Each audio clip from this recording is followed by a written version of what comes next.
Hello and welcome to Fire in the Belly. Today we have myself, Mighty Pete, and we're joined by Preston Weeks. Good afternoon.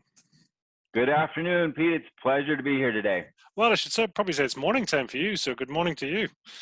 Yep, it is. It's morning. We had the holiday yesterday, and we had a camp out up on top of my roof, and then came back into the office to get things done and to have the opportunity to meet with you. Super. Well, thank you for taking the time. I appreciate it. So, Preston, give us a quick who are you and what do you do? Yeah, so my name's Preston Weeks. I'm the founder of a company called Operations X. I'm what you'd probably categorize as a serial entrepreneur. I've been involved in a lot of companies, and I still am involved in a lot of companies. I'm on the board of a humanitarian water company called Aqua Research, and I also am the executive director of a renewable energy company, and I was in an energy company before that. But my background, I'm a car nut. I'm a major car fanatic. So in my past life, I call it, I owned or co-owned 15 different pre-owned car dealerships. And so bought and sold cars and absolutely loved that. Loved, the knowledge that gave me from building a business and doing sales and all those intricacies that help you to, become where you are today in your evolution of life. And so my past life was cars and car dealerships, and now I'm providing solutions for companies to help entrepreneurs succeed with Operations X. So that's kind of my main goal there with that company. Oh, cool. And I'm sure we'll get more into that as well. So, but tell me, what does Fire in the Belly mean to you, Preston? Fire in the belly, fire in the belly is kind of, it reminds me of like an energy. Fire is kind of a form of energy. It dissipates heat. And fire in the belly, it brings it internal. It's like connected to you. So it's that, fire, that energy inside you, like what drives you, what motivates you, what moves you to do what you do today. So that fire in the belly is kind of that inside, in the belly's like the gut. It's like your core. It's like your core drive of what, gets you going and gets you, up in the day, gets you the energy to get through it and gets you to become who you are. So that's what it means to me. No, that's cool. I love that. I love that. So, for you, I mean, do you know what drives you? Do you know your vision, your mission, your passion? I adopted the mission to make the world work for 100% of humanity a while ago. So I had the opportunity, and I can explain more, to partner in, and that's actually what transitioned me out of the automotive business. So I was asked by Mark Victor Hansen to be his partner in a renewable energy company. So he was a renewable energy investor.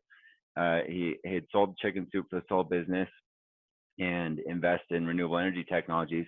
He was an investor for about 10 years, and he was trying to put together a renewable energy company that kind of brought technologies to market and did project development. And he saw what I did in my car dealerships and asked me to join his team that he put together for that company and be the chief operating officer for Metamorphosis Energy. So I was kind of tired and worn out from the daily grind of running a car dealership, which is a very tough business for anyone who's been in a long time. You all know what I'm talking about, but it's a lot of fun too. But I saw that as an opportunity, as a break, and so I took it, went for it, and then through that, I took on the mission to make the world work for 100% of humanity. So now I love to get involved in basically anything that helps people. I love uplifting people, helping people.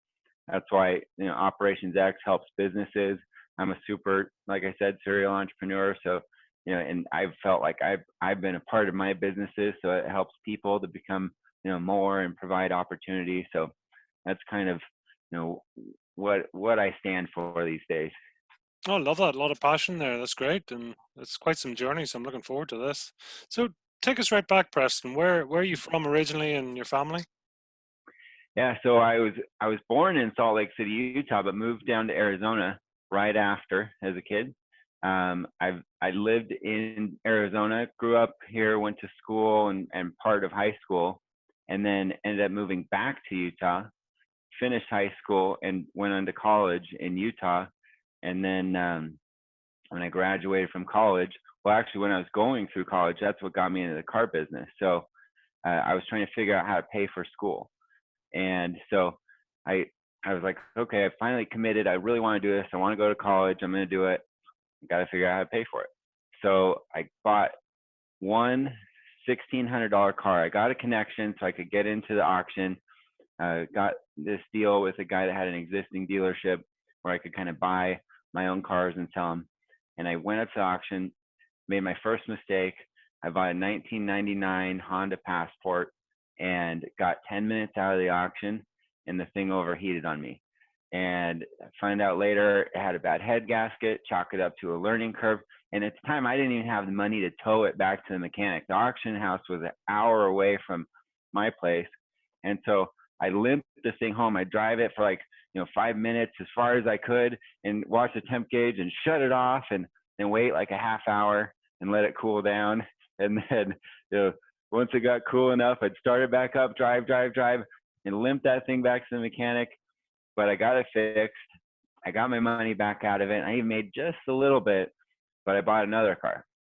And then I kept doing it and learning, and I reinvested in myself. And so I just kept growing that because I didn't really know how to do investments. I mean, I've known people that were really great investors, and at the time I didn't understand it. So I thought the one thing I know is I can invest in myself, and I know where the money's going. I know who has control of it, and I know I can control the outcome no matter what. So I reinvested in myself, and then I was able, I sold a few cars, and then I was able to get 2 cars, and then I, sold that a few times, and grew that up to a 10-car inventory, and then, started, and then got my first partnership, and it kind of went on from there.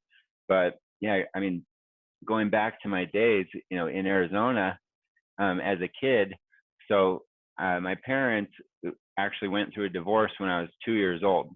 So I went through that, had to split parent life and had to navigate that as a kid. And, but, had a lot of adventures, had parents that loved me, even though they might have fought a little bit with each other. But, it was great. And, I had a lot of my adventure, some spirit, and those types of things I think evolved from my kids and my family. So my family, they're definitely, back before extreme sports was kind of a popular word or name, my family was an extreme sport family. So my dad actually raced motocross way back in the day before, motorcycles were capable like they are today to jump and do all the crazy things they do. So living in that family, and I had 2 uncles that were professional water skiers, slalom skiers. And so we lived on the lake, and then also my family competed in snow skiing as well. My dad was a mogul downhill, skier. So growing up and all that, I was kind of thrown into that, extreme sports category, and took off with it and loved it. But I kind of pushed that, I think, in a little bit into my business experience, where I just went ahead and had that extreme attitude that I can do anything that I try. And so I did it and went for it. And so that's a little bit about my background there. Bit of an adrenaline junkie, maybe? Absolutely an adrenaline junkie. So now I'm 38 years old. I've found that I can't do what I like to do because I work a little bit too much. I need to take more breaks, and I need to get in better shape, because I think back to when I was in my 20s and all the things I used to do, and now I drop into a ski hill and I mentally try and ski like I did in my 20s, and it doesn't quite work. It doesn't quite end up the same way. And I found out I crash a lot harder now than I used to. And even I was playing with my kids the other day and back, well, I don't go backwards very well, but it was probably last year, and we're playing football and throw a pass to my son, and I'm trying to, get away from the neighbor girl. I was playing with the little kids, in the neighborhood, playing 2-hand touch, and I'm running, and I wasn't looking, about to throw the pass, and I tripped over a rock. My backyard's not a good football backyard. I have a big boulder, and I tripped over the rock and knocked over a tiki torch and fell, and I think I actually even broke my elbow, but I never ended up getting it checked out. It healed itself. So I fit into that extreme sports era for sure. And but I love it. I have a lot of fun doing it. Now I love racing cars. So that's my thing too. It came out of the car business. I had the opportunity to do that. I've owned a lot of really fun, really cool cars.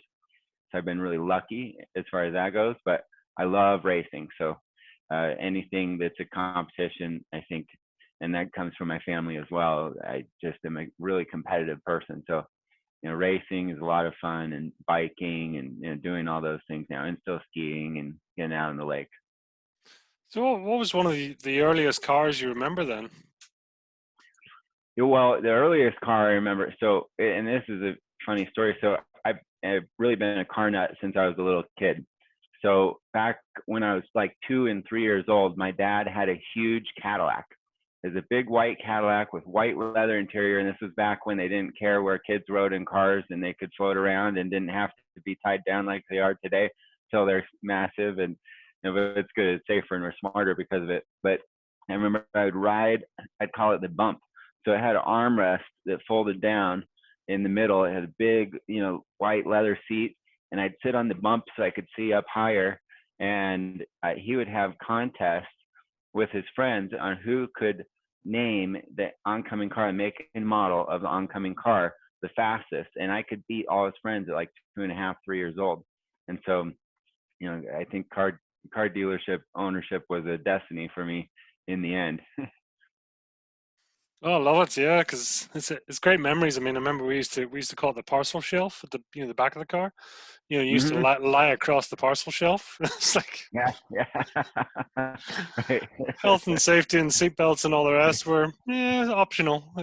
Yeah, you just fit and you rode and you went where you went, and luckily we survived. So No, that's cool. So how was school for you then, Preston? school. So yeah, so I hopped around from school to school a little bit in Arizona with my parents. Ended up, going to coming into high school. I went into, well, first of all, let me back up. School, and this is a discovery that I found more recently in my life, actually about 2 years ago. But school, I wasn't always the best student. So in some classes, I did really, really well, like abnormally well. Like I remember in high school, I took an architectural class. I wanted to go into architecture initially because and my dad was an architect. I grew up in that business. And so I was in architectural class, and I was so fast. I'd get things done so quickly. The teacher had to create content for me and create new projects. And I ended up having like 126% in the class because I did so many extra classes and so many extra projects and things. I was so far ahead of everyone. But I found out it was because I loved it. I loved it, and I did really well at it. And so it engaged me and engaged my mind, and I accelerated, and I did really well. Now, the classes or the teaching styles that I didn't connect with, I didn't resonate with, I didn't really do that great in. I kind of got by. I wouldn't do the homework. I wasn't, a big fan of homework. Any kids out there, do your homework, but don't follow that example. But I hated sitting there and doing the redundant type of homework. So if like math had 60 math problems, I do the first three, and I'm like, okay, I know it. I don't want to do the rest of them, and it bore my mind. So 2020 hindsight later. So I was sitting with a coach. This was about 2 years ago, and we're talking. We're having a conversation, and he goes, "Hey, Preston, we're talking about some things." And he said, the reason you're like that is because of your ADHD. I was like, what? I pulled his face. I was like, what are you talking about? And he's like, have you never been diagnosed with ADHD? Like thinking, I'm 36 years old, and this is the first time anyone has ever told me this in my whole entire life. And so I was like, no, I've never had anyone say that at all. And so he starts firing off these questions. Are you this? Are you this? Do you this? Were you like this before? It's like, yes, yes, yes, yes, yes. He's like, well, you may want to go get officially checked out. And so then I went home because I found out I am ADHD. And so I went home, and I'm on the computer, and I'm doing like 20 tests. I'm like, am I ADHD? Fill the thing out, yes. Fill the thing out, yes. Fill the thing out, yes. So I tested yes, positive for all of them. But so that gave me a lot of insight into my school life, which was really interesting to find out later in life after school. And so, looking at that and going, oh, wow, all right, that's why, I was the way I was. That's why I didn't like to do the homework that was redundant. That's why, I did really well on tests. I did fine on tests. I didn't like to do homework. I could bang out a project. I was a procrastinator, and I'd, stay up all night, crank out a project, but I pulled it off. So I did it. And so, now looking back at it, though, it's definitely not a weakness. It's just an understanding. So I think people have blind spots. This is something I teach in my life of action training, and I think, people have blind spots in their life, and it doesn't make them good or it doesn't make them bad. It's just something that you can recognize about yourself and you can learn about yourself. And so I've taken this new understanding of myself and use that to make myself better, to make myself stronger, to go, okay, I can acknowledge that and I can fill those gaps now. I can fill those gaps better in my company. I can hire people that will support me better in my company so that, I can be more efficient. I can enjoy my life more, do more of the things I love to do. So that was a really interesting thing for me in school. And then, evolving into, high school, I had a lot of pressure from my parents to go to a good school, to go to a good college and things like that. And so I was placed into a Catholic, all boys, Jesuit priest ran preparatory school called Brophy College Preparatory School in Phoenix, Arizona. And it's a great school. Everyone that goes there, the education is really, really great. They push really, really hard for academics, but it wasn't quite the perfect fit for me because I felt all these, internal battles. But I went there and did it, and then I ended up transferring and graduating from Timpview High School in Utah, which, it has its own story. But when I was there, it was interesting because I was pushed and pushed, and I always felt like I was behind, because there's these kids, there are these intense academic kids that get perfect A+ grades their entire life. And those were the type of kids that were there. And that wasn't quite me.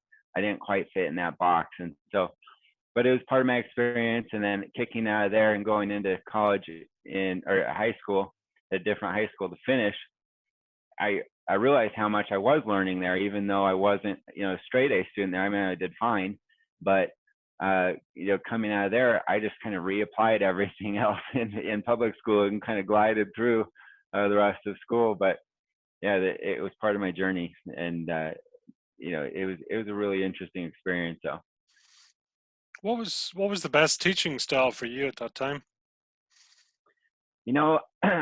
I mean, I loved, like I mentioned, that architectural class. I mean, I love the creative side of things. That's actually what drew me to architecture initially.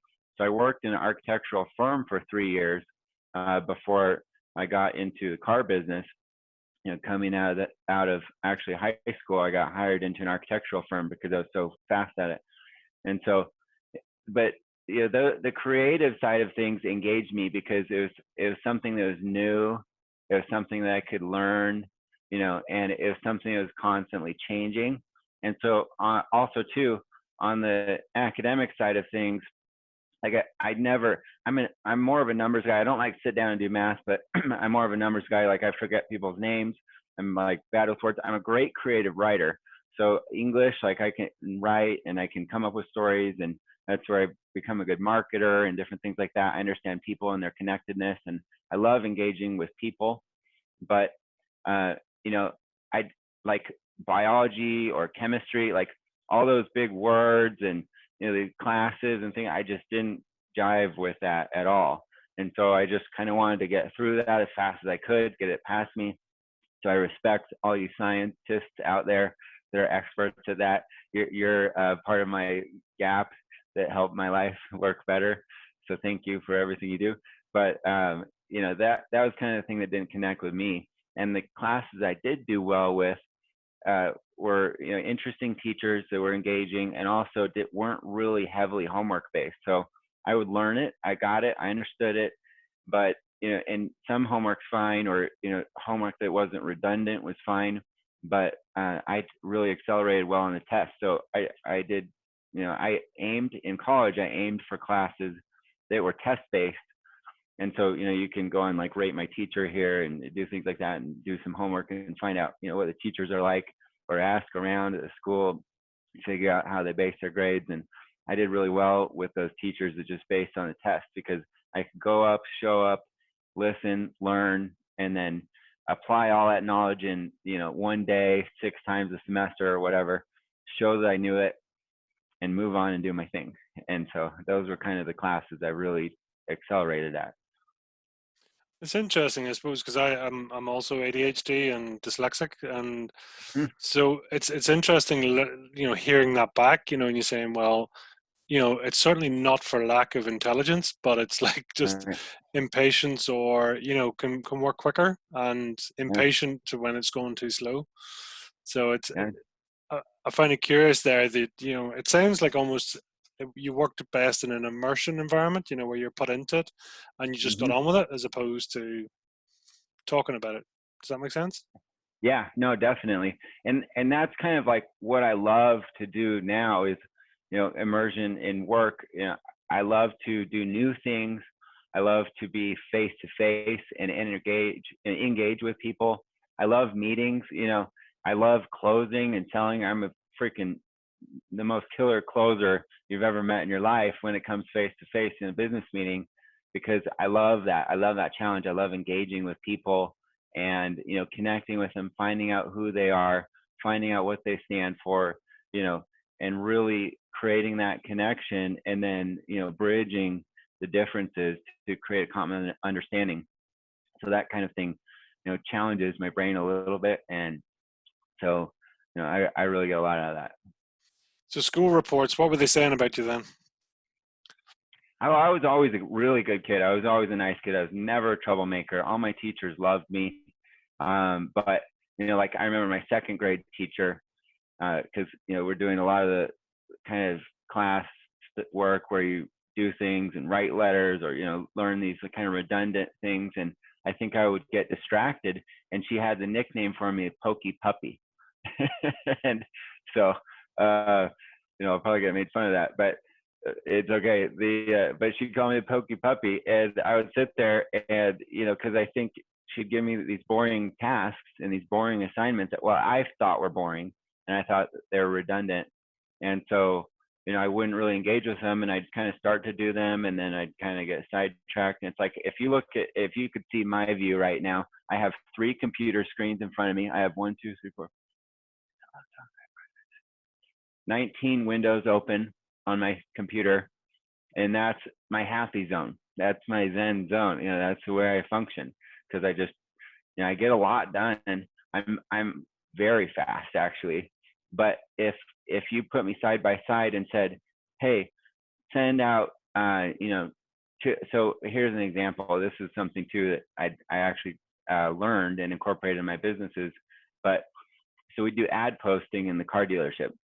So the ad posting, and this is before the automation of things, because I went from, in the dealer realm, I call it from analog to digital. So I went from the time in a dealership where you literally, people drove their car to a popular corner, they took a piece of paper, they wrote down their phone number, they wrote down the price, and they wrote down something about the car, and they taped it in the window, and they would wait for people to call. And I went from that business and being able to transition into having every single person that showed up on my lot on their phone, having every car in the country, having the book values, having the history report.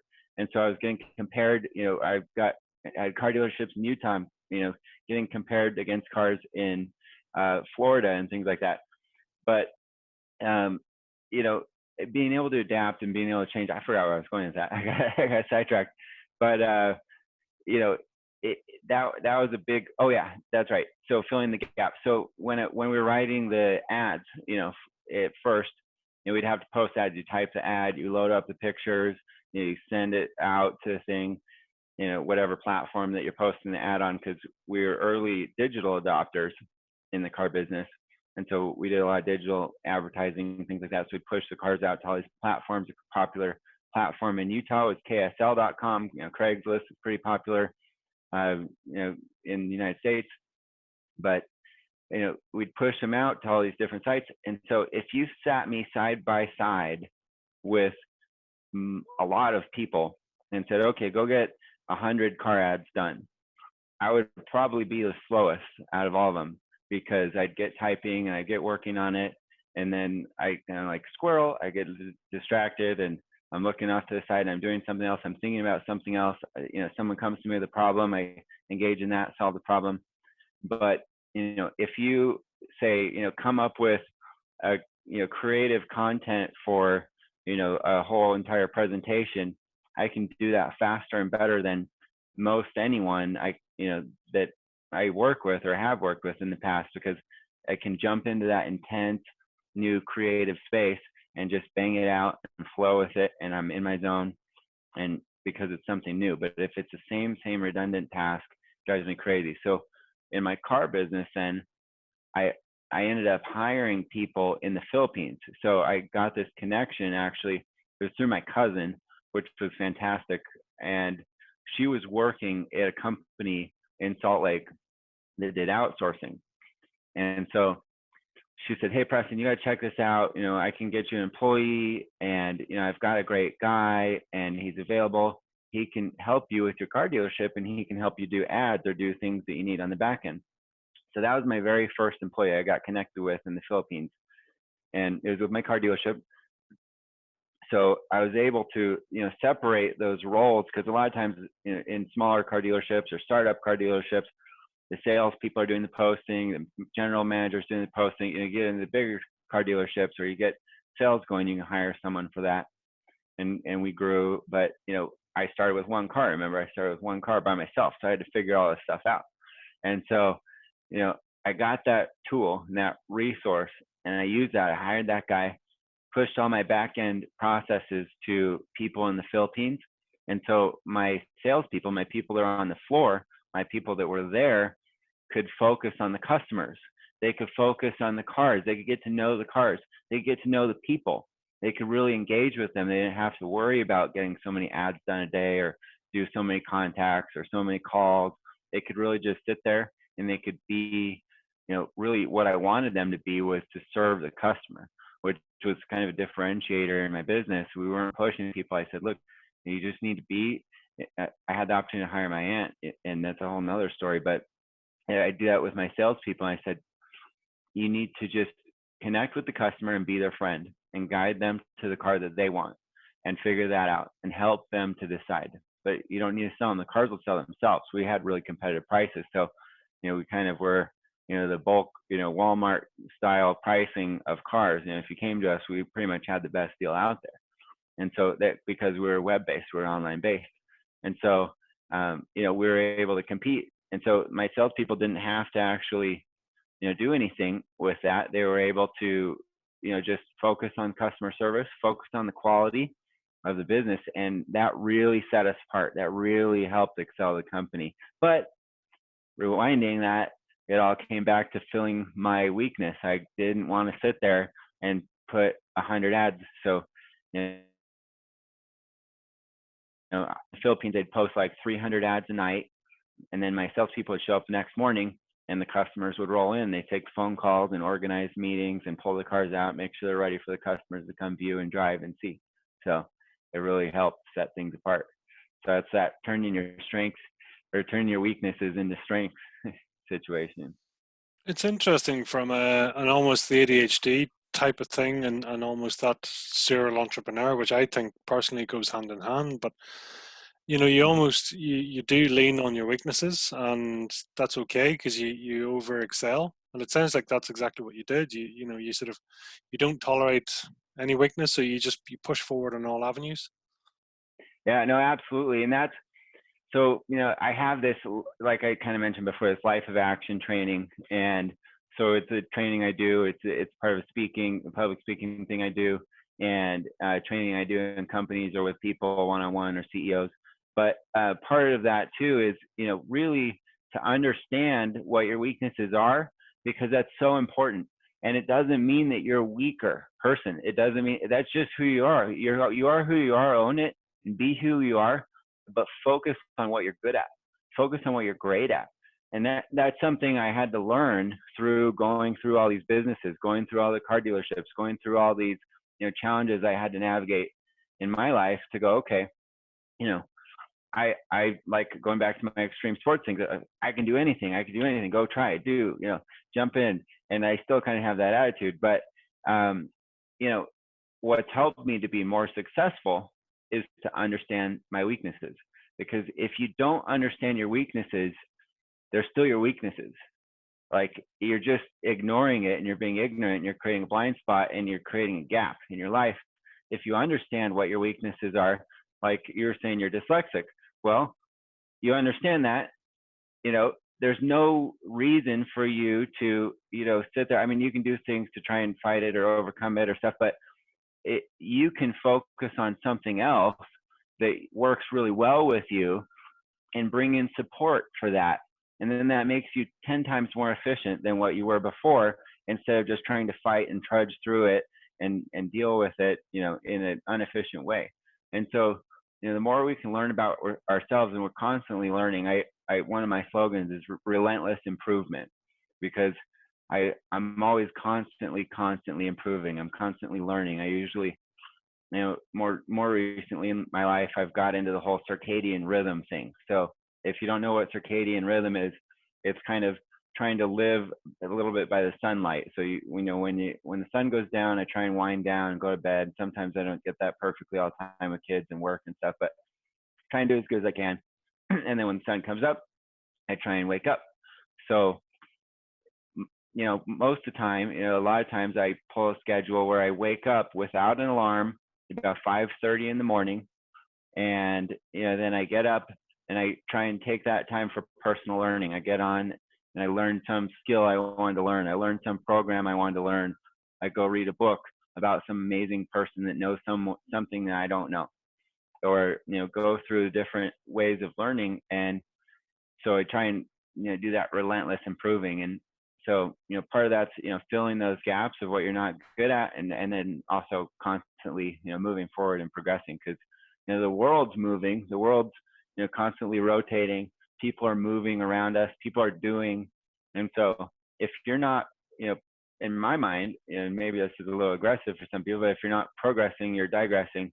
And because of that constant motion, everything else is moving, everything else is changing. Right now, the world's changing faster than it's ever changed before.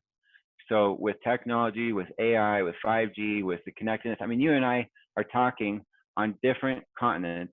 That would not have happened, not that far back in the past. And now this is like pretty normal. I mean, this is totally accepted. I have meetings with people all around the world. I have an office in the Philippines with staff. And so, everything's changing, everything's moving faster, everything's getting connected, and all these minds are coming together too, which are just going to create more and more change faster and faster. So if you're not trying to improve yourself, if you're not trying to learn, if you're not trying to grow, then you're falling behind, because things are changing. And that's my belief. I mean, going right back to that, that need to actually fund, the college education. I mean, where was your mindset coming from at that time? I mean, was it yourself, or was it from a parent or somewhere else? That's a really good question. So, and this is an interesting story. So with me being an extreme sports guy, I was always a good kid, always a nice person, but I have a little bit of a rebellious side to me, with that kind of like go do these crazy things. And one of that was reflected in college. So I was pushed my whole upbringing. When I went to that hard school, Brophy, I was pushed. You got to go to a good college. You got to go to all these really nice schools. And back then, I felt like it wasn't for me. I felt like I wasn't doing it for myself. I mean, not that college wasn't for me.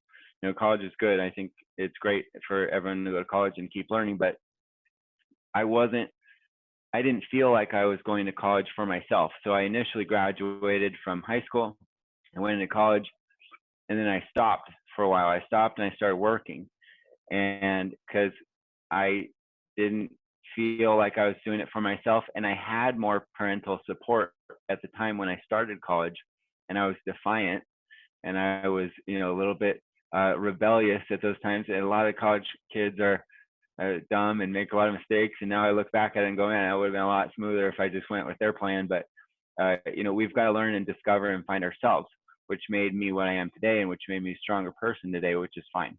So I went to college, and then I stopped going to college because I didn't feel like I was doing it for myself.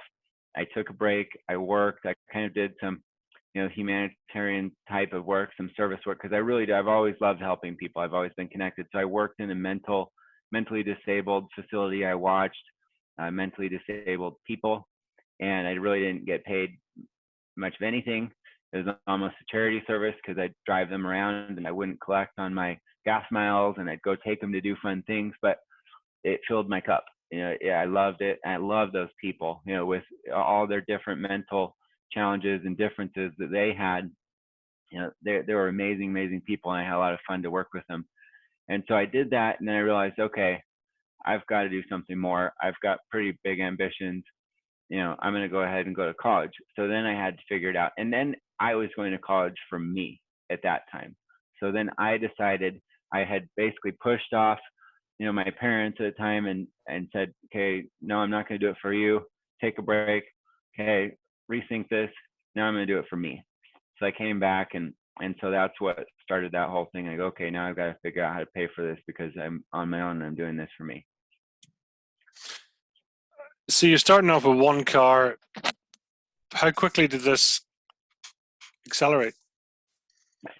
Oh, it went pretty quickly. I was waiting tables too, and so that's actually where I met my wife. So which was destiny, and so I got a restaurant. Funny quick story. I wanted to go work at this place called Macaroni Grill. I had some friends working there.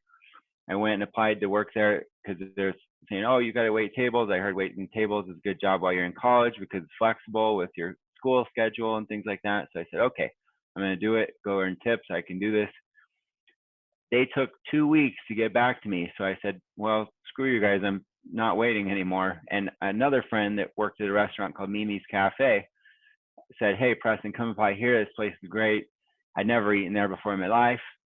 And so I went in, interviewed, and they hired me that same day. 30 minutes later, Macaroni Grill calls me back and says, hey, Preston, we went through all the interviewees and we want to hire you. We think you're the best candidate. I said, well, sorry, it took too long. I had another company hire me. 2020 hindsight, I met my wife there about a year and a half after I started working there. And, so that changed the rest of my life, and it's amazing. But yeah, so getting back into that. So then I started to buy and sell cars.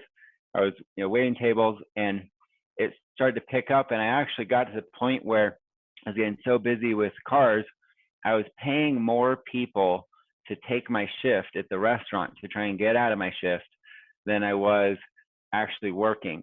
And so I finally got to the point I was like, okay, I need to quit now and just dive into this head first and do the car thing. And so, I kept, and I was trying to live really cheap and, really invest hard in myself. So I tried to put everything I could back into the cars because I knew that I'd have a long payout, that I'd have a better return for me in the end.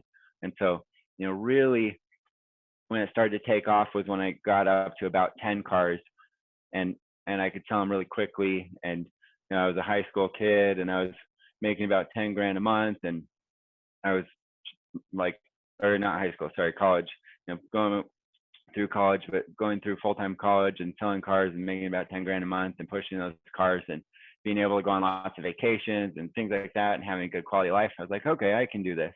And then it grew and grew while I was in college. And so by the time I graduated, I couldn't get a job that paid me more. So I just stuck with it. I said, okay, now I'm a communications major. I'm a public relations major.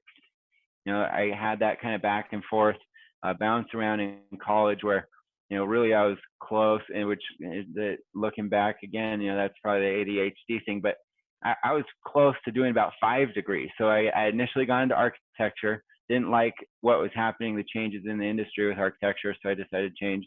With everything going digital, it took some of the creative aspect away from it that I really enjoyed, and thought, oh, an entry-level draftsman knows the new computer programs better than an architect that's been in the business for 40 years. And if I'm an architect, I've got to be liable for all these people. And it just was a different dynamic than what I grew up understanding architecture was. So I changed, and So I was business, and I went into philosophy, doing some soul searching, and you know, I all those things, had a lot of writing courses, and so I was really close to being, on credit wise, an English major, but I ended up doing communications and public relations, and part of that, and this I don't tell everyone, but now I tell all you, that it was a lot to do with my wife. And so, my wife was a communications major, and I really, really wanted to be with her in classes. So I switched, but I had a lot of fun with it. I did really, really well with it, with public relations and marketing and all those things that went alongside it. So it was a perfect fit. So we got to take a lot of our classes together. And then, after college, we ended up getting married. And so we've been married for 12 years now. Wow, that's awesome. I'm interested because earlier on you talked about saying you enjoy the creative side. You enjoy creativity. You're a creative writer, and I wanted to ask you, do you have a good imagination and intuition as well? Yeah, no, I do. I really excel well at that. I do. I'm fast and creative at the same time. So I describe myself, which is kind of weird, as an intensely logical, creative person. So everything, I build logic boxes around every single thing I do. I'm really a logical process person, but I'm also a really creative person, which those two things together make me a really good strategist. So I am a huge weapon as a strategist. If you need to figure out something, that's where my consulting comes in good with companies, because I'm able to figure things out that they don't see. And sometimes it's nice to have someone come from outside the organization that's not stuck in the normal day-to-day rhetoric and the day-to-day thought and belief process, and go, okay, this is what's happening, this is what's good, this is what's bad, and this is what we can do, and this is what we can't do. And that's one thing that's been a lot of fun, like working with, because I have both of those. So I'm like a practical, creative person. So working with Mark Victor Hansen, and in the companies I've worked with him for the past about 4 years, and so he is a creative person. He is a creative person. So which is amazing, and all these traits are needed in a company, and they're needed in a project, because he can think outside of reality, and I'm really rational, and so he'll come up with ideas that are just all the way to the moon and back. And then it's my job in the company to go, okay, that is possible, that's not possible, that's not possible, that's possible, that could be possible if we tweaked it just a little bit this way, and bring that back down to earth. And so we bring those things down to earth and actually put them into application and try them.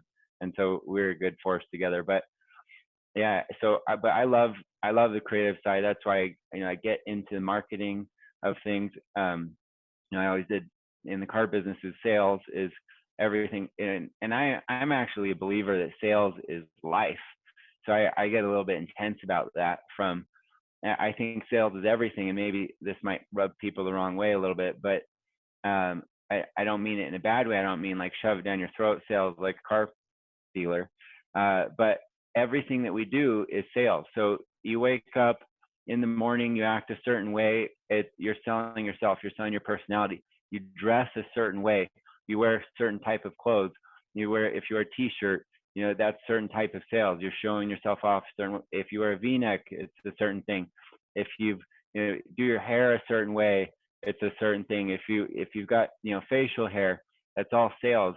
Your attitude, it's all sales. How you talk to people is all sales. The type of car you drive, the way you interact with people, the colors you pick, the ideas, the things that you talk about, it's all sales. But you're selling yourself, you're selling your ideas, you're selling your belief, you're selling what you stand for, you're selling your friendship, you're selling your love, or you're selling a product when you go into the literal side of sales.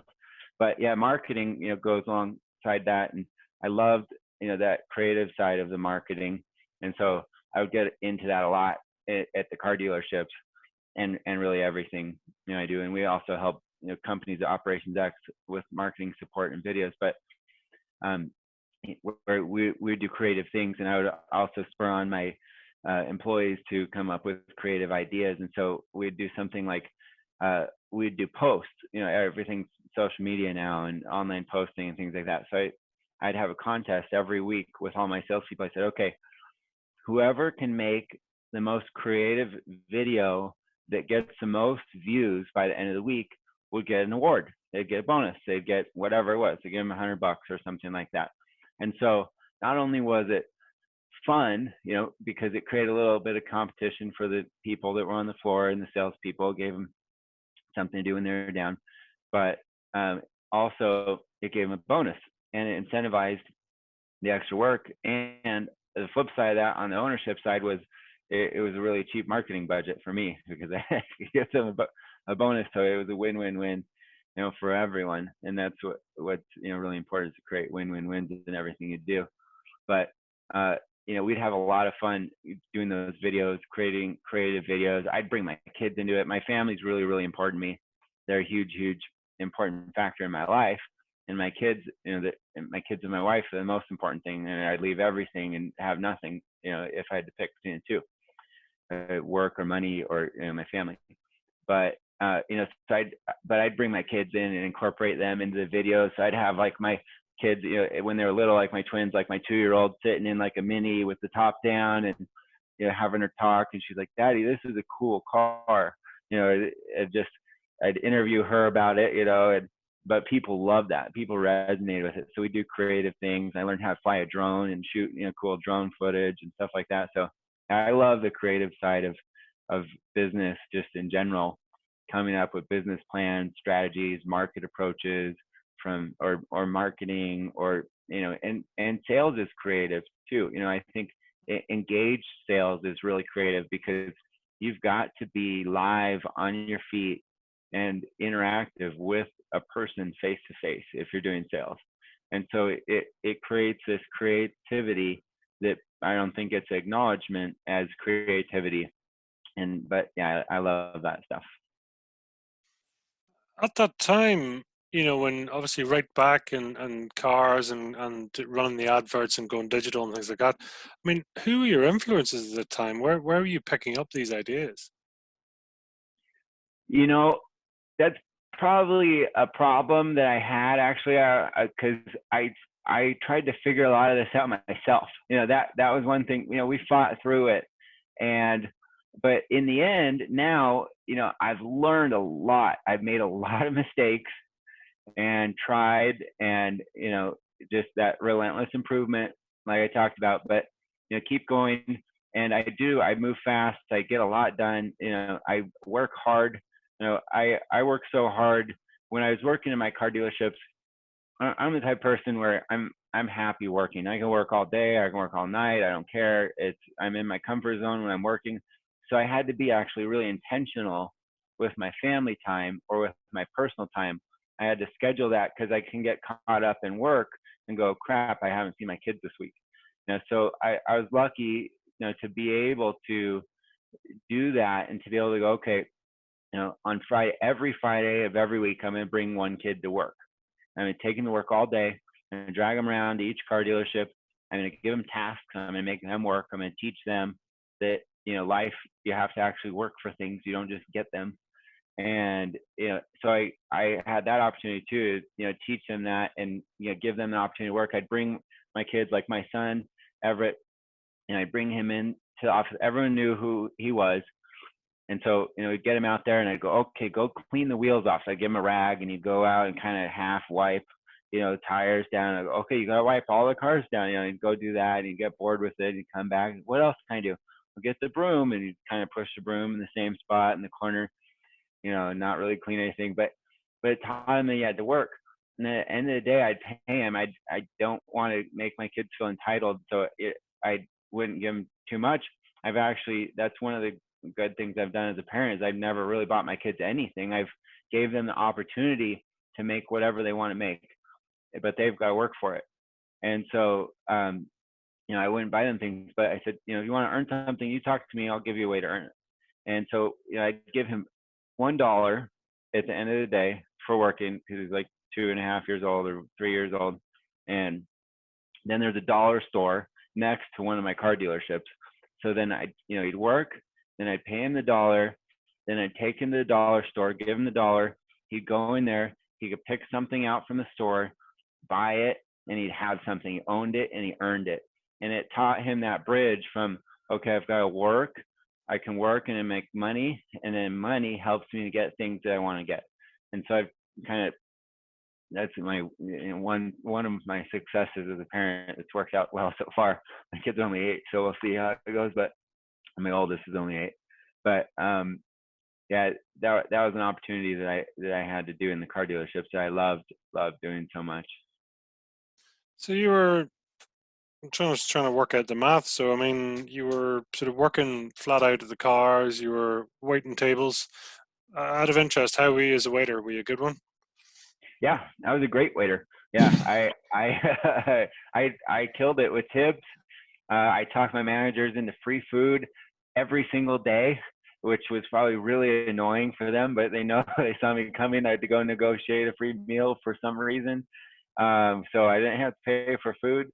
And I got, a really high tips because I'd connect with the people and have fun and really try and engage with people there. And it is, waiting tables is a great job, for people that are trying to go through college or, different situations in life, whatever. If you really focus on the customers, you can earn great tips. So it was a lot of fun. It's a really social job too. So it was fun, to do that at that time in my life. Hmm. Who are you picking this up from? Your mother or your father, or who are you most like? Yeah, that's a good question. I think both my parents are really charismatic people. If you talk to my dad, he is the type of person that will talk to anyone.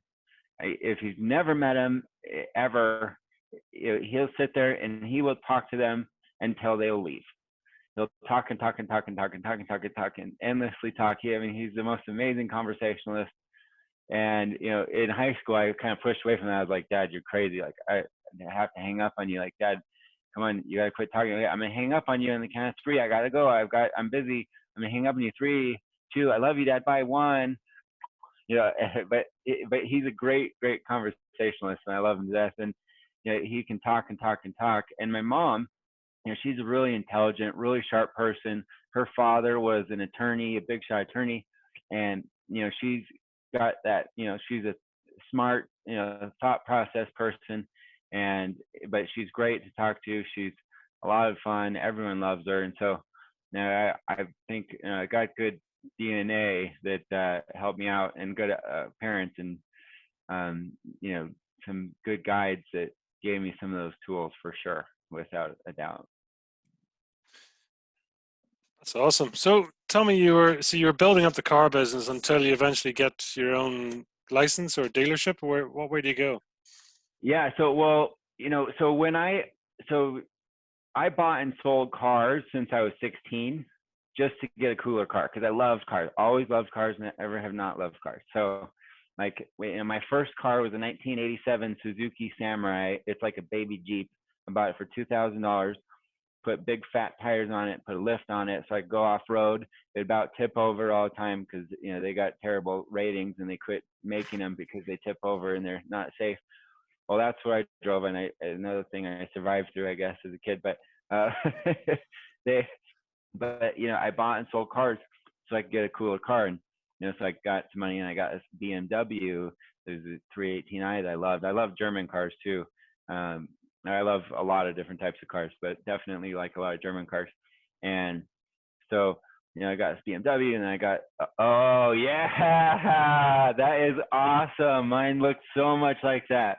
I was silver, except mine was a tin top. That's a soft top. It is a hard top. They call it a tin top if you're a samurai cult person. But yeah, with a rack on it and everything. That's a cool car. That's a cool car. I had a sound system in it that was worth more than the car.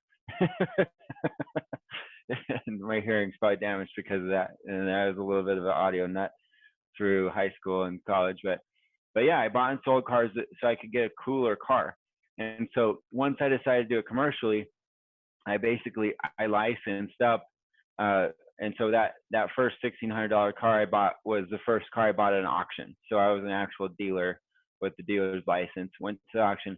And for all those people out there people talk to me all the time, they go, oh, I want to start a car dealership, is not easy. Just because you're buying a car at an auction doesn't mean you're going to get a good deal, because you need to know a lot. You need to be a pro. And really, honestly, I was telling one of my guys that worked for me that was buying and kind of trying to do a thing and build up his kind of thing under me. It was actually one of my cousins, and he was buying and he thought he was getting pretty good, and his name was Nick. I said, Nick, dude, I was like, you're not even going to understand what you're doing for 2 years. I was like, you need to buy every week for 2 years, and then you'll barely start to understand kind of what's happening here. And he's like, yeah, right, whatever, I got this, I'm making money, I'm buying stuff. And then it was so funny because, about, when he had been in the business, and he came back to me about like he's like maybe 2.5 years, 3 years into it. He came up to me and said, Preston, I just realized today I have no clue what I'm doing. He's like, you were completely right, and I thought you were wrong when you told me that I wouldn't know what I was doing for 2 years. And he's like, I just realized there's so much more happening here that I didn't see before.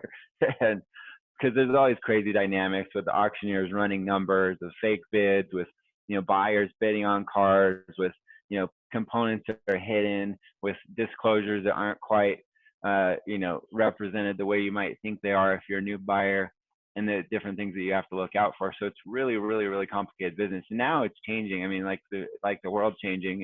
Like I was saying earlier, everything's in constant motion. That business is going to change a lot. Everything's going to go digital.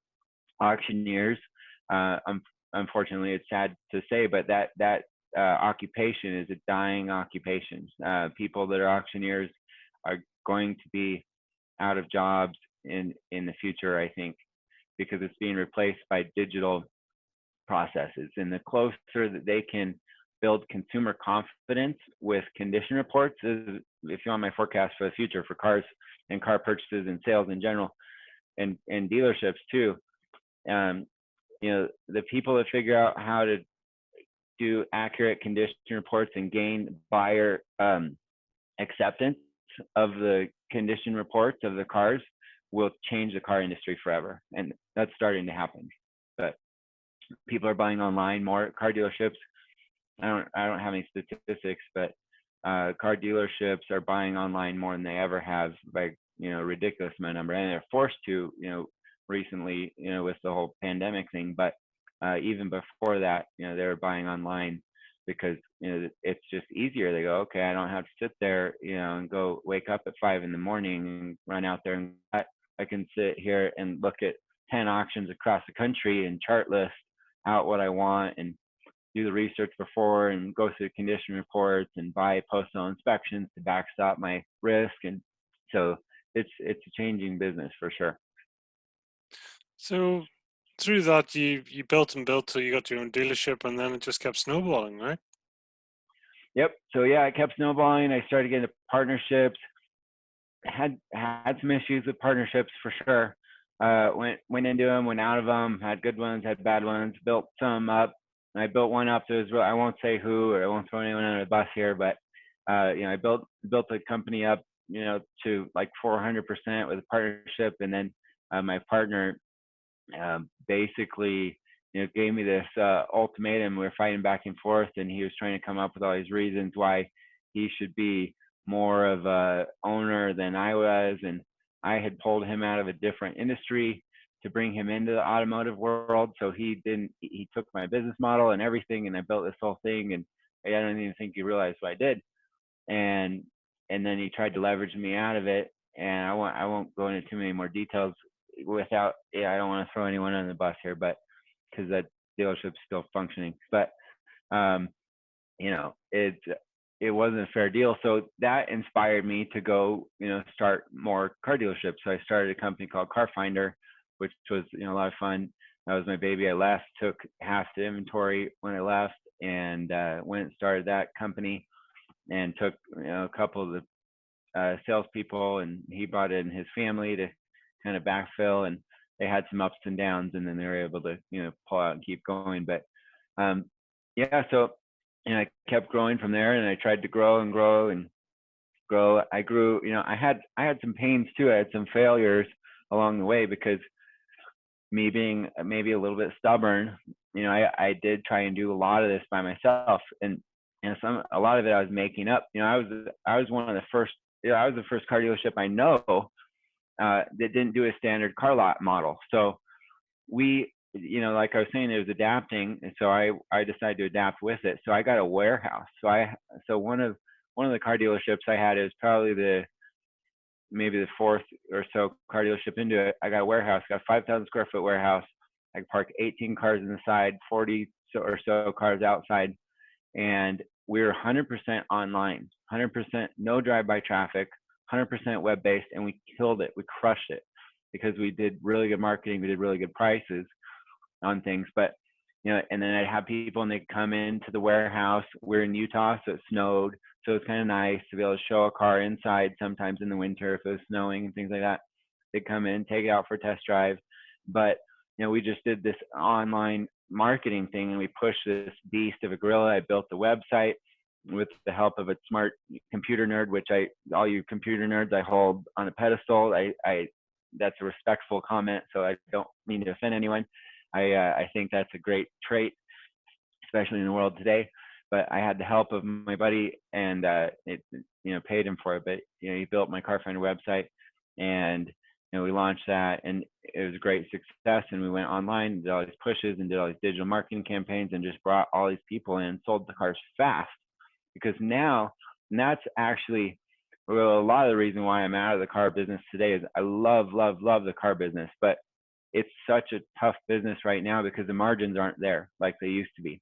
And part of that is because of, like I was saying, everyone in the world showing up with every car on their phone. They have,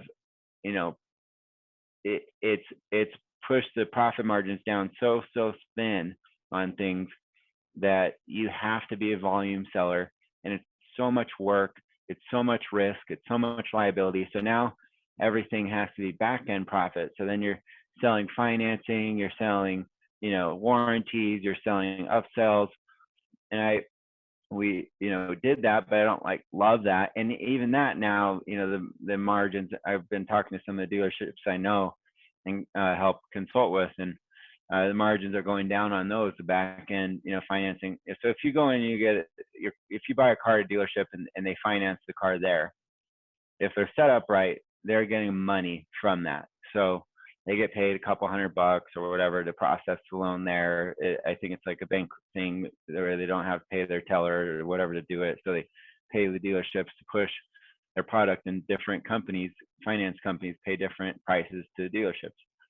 So that's how the back end of things work. So a lot of these big car dealerships make their money on financing.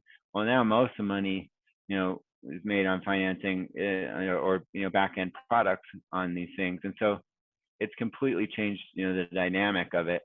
So that's kind of why I was like, okay, and I've had my run way back in the day, back when you used to open up the magazine and look through and find the cars. There are big profit margins in cars. Those dealers made a lot of money on every car they sold, and now it's not that way. We sold in the last dealer group, I think, I was buying about 120 cars a week.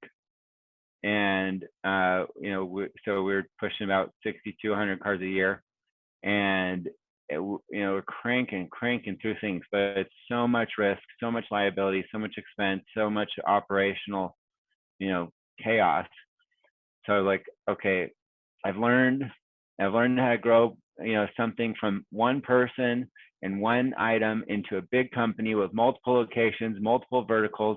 I had a finance company, I had a paint shop, I had a mechanic shop, all these things to support, the dealership, and to go, okay, now I can work a little bit smarter now and and not do that and change things up.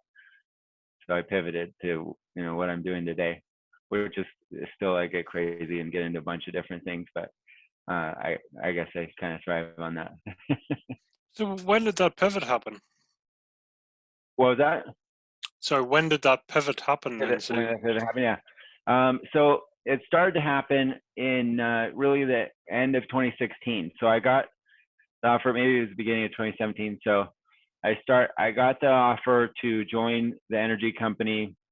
I was just starting into, actually, yeah, I was in 2017. I was starting into a new car dealership group and running things. We had 9 locations in that group and under, I think, 3 different titles. And so and with my car dealerships, they were all demographically targeted pre-owned car dealerships. So I like to cluster things and put similar things together. So if you wanted to go buy an economy car, you go buy an economy car. If you couldn't get financing, you go to a subprime lot. You could, if you wanted an SUV, you go to the lot with SUVs and trucks. I did a lot of work vehicles too, because people buy work vehicles. People that need a cargo van, they always need a cargo van. They don't buy a cargo van because they want a cargo van. They buy a cargo van or a truck because they need, well, some people like trucks, but they buy a cargo van or a truck because they need a truck or they need a cargo van usually. So they always sell. So they're always good things. And then especially in recessions, economy cars always sell well.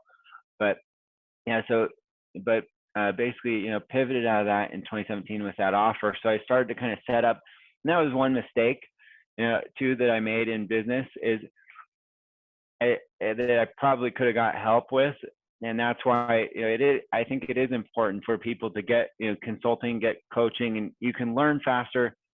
I was stubborn and I fought through things. I learned things myself, but you can fast track that by finding an expert and learning from an expert. You can save yourself years of mistakes and years of pain.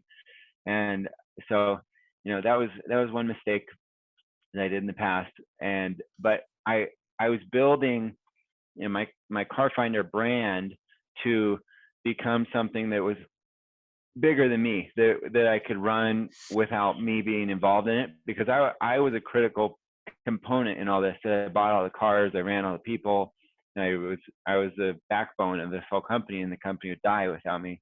But so I was trying to build myself out of that, and I was building it by building processes, and I was trying to learn. I was trying to figure out like different franchise models and different things like that, build a booklet of something I could sell and make it into something that eventually I could exit from and sell, which I didn't quite get there, And so when I left the car business, I had assets. So I sold out assets. I didn't sell a company. And if you sell a company, you have a multiplier on a company. So that was a mistake, I think, for myself. But it was fine. And but I got into, my new company, and I didn't make that mistake again. But so we've had some good successes in that. But yeah, so I transitioned in 2017, started the energy company. I dove into it with a group that was energy based. I was the outsider coming into the industry, but I'm pretty smart. I can learn things pretty quickly and dive in. I'm not afraid to dive in and do it. And so I dove in quick and I learned it fast, and probably ended up learning a lot of the components better than most of the people that are in the industry for a long time. And so jumped into it, figured out, took my architectural background and actually taught myself how to design. And so I could do all the designs, do all the plans, do all the inputs on the CADs, put solar systems in, do the reports, do everything. So I learned all those pieces of how to do that and design the systems. And then I actually got to the point where I was designing systems a lot more efficiently than the people that were in the industry forever, because they were just putting things out. They were putting them out fast. There wasn't quality. There wasn't thought behind it. And I go, this is wrong. They're doing it all wrong. They can be more intentional about it. They can do a better design. They can optimize the angles. They can optimize the use of space. They can do all these things better. And so that's one thing that we were able to do better, is, to beat people out, is to go, okay, let's approach this with a little bit more intention. Let's approach this with a little bit more thought, and let's do a better job.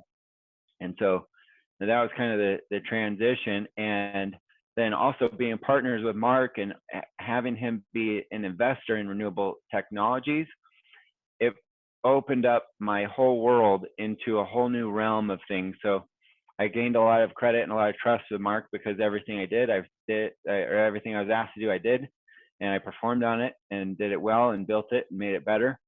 And so I even was able to, come into a lot of his different operations and help to grow those, or provide solutions. And so that took me into different categories, like energy, took me into water, which brought me into aqua research, which is why I'm on the board of that company today too.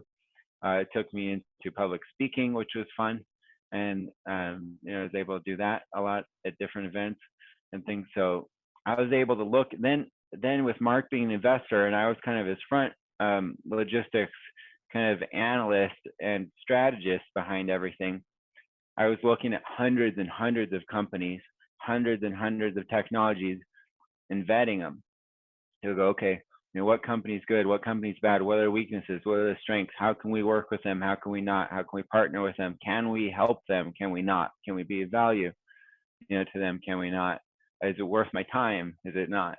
And so, that was another big transition, another learning, part for me, but it was great. It was a great experience. And I got so much exposure looking at all these different technologies, looking at all these companies, and getting into the weeds with them, and to understand what makes them work, what the product is, what they stand for, what solutions does it create, because I'm a solutions guy.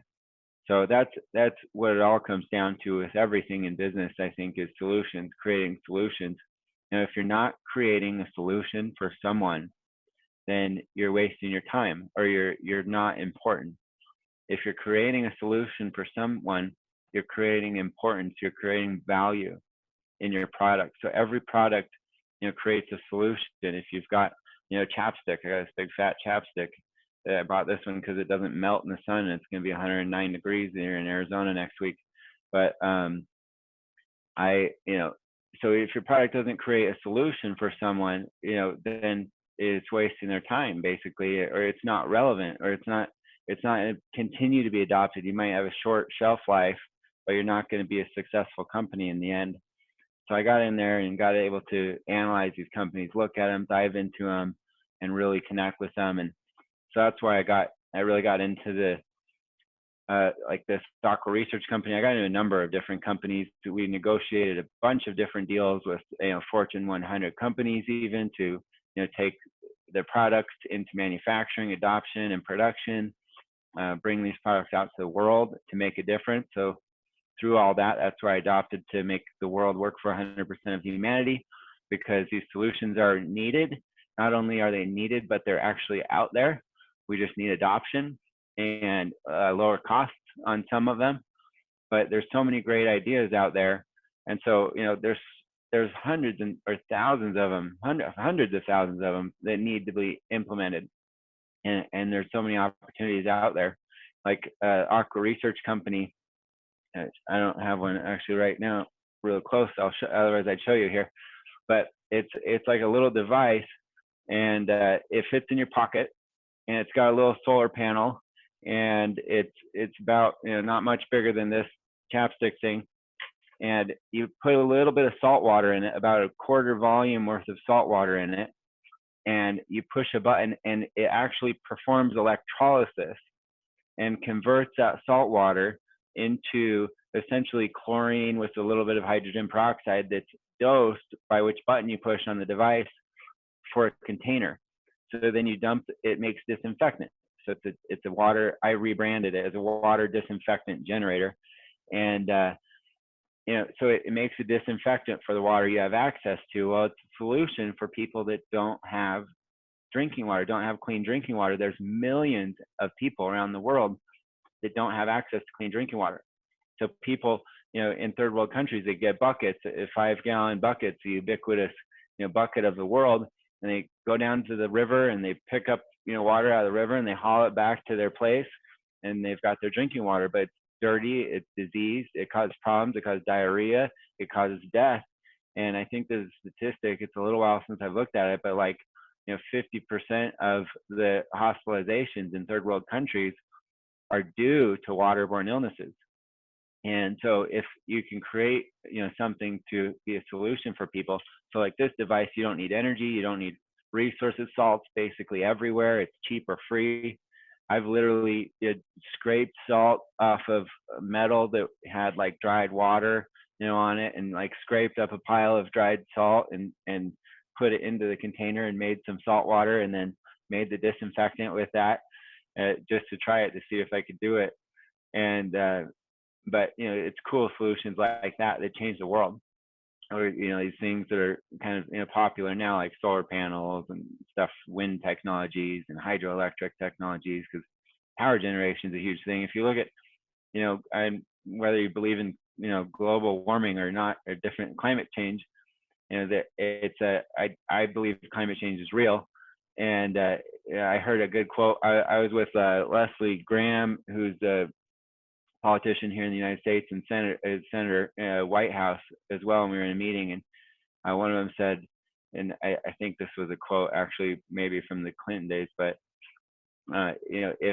if 9 out of 10 doctors told me I was sick, then whether I understood that or not, I'd probably go do something about it.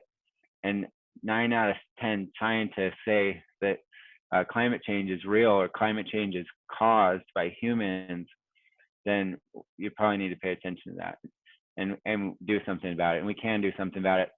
And just with the pandemic thing, I won't go on this for long. I'll get off my horse. But global climate change has gone back. Carbon emissions have dropped significantly. They've dropped. I think I read a report the other day, like last month, they dropped 17% because of the shutdowns from manufacturing and the isolation from people not being able to drive, which is really interesting. So, if we can change that and curb that with technology and creative ideas, then, we can make the world a better place. And the technology is out there. It's just adoption and commercialization.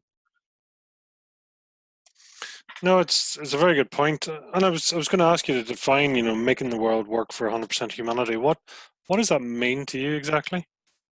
Yeah, so for me, it's a pretty broad, scope of things.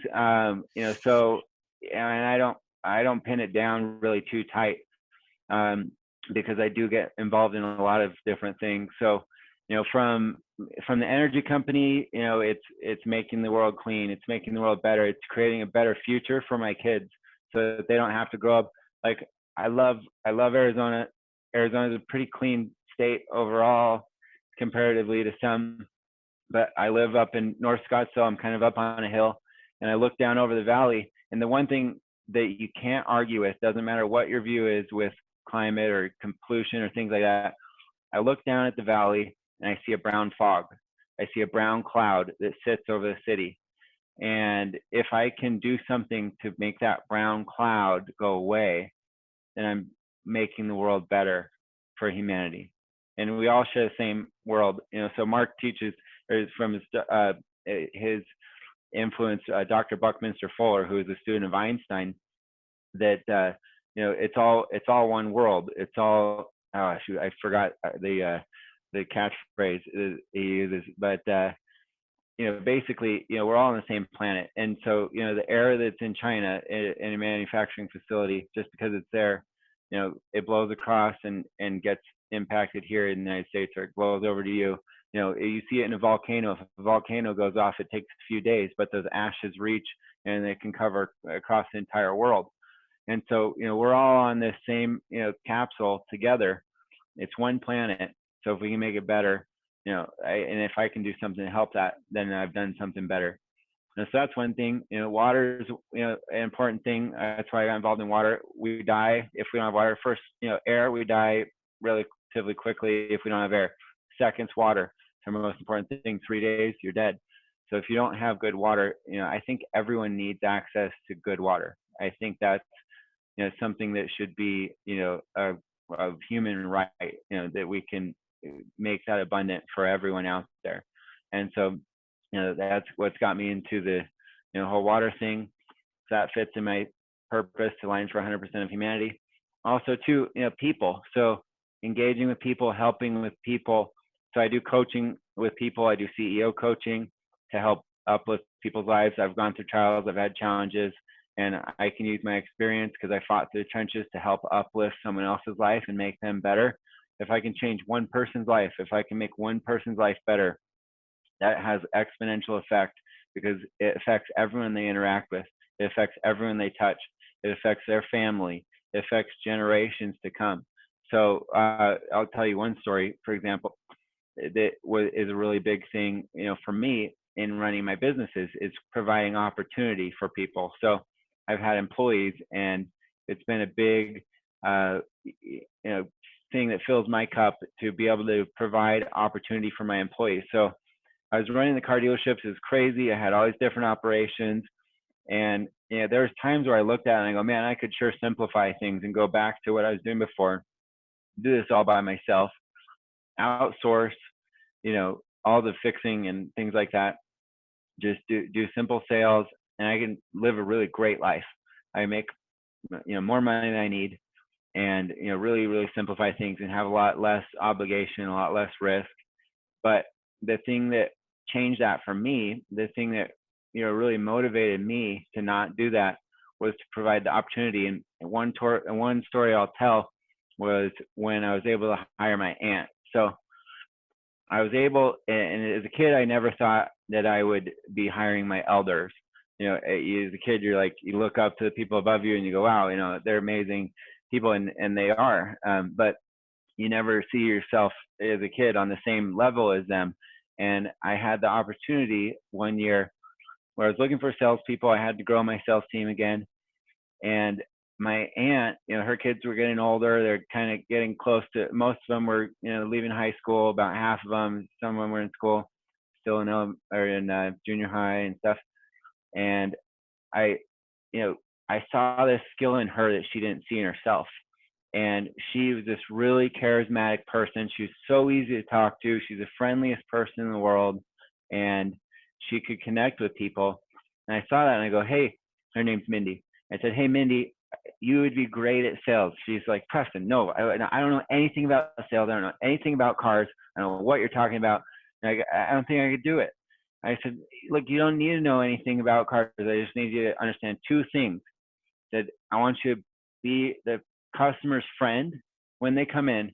So you come in, you be the customer's friend, and you just help them to do whatever they want. And then second, don't lie. Like, just don't lie. And if you can just do those two things, be their friend and don't lie, you'll do a really, really, really great job at doing sales, because that's what it takes, is honesty and transparency.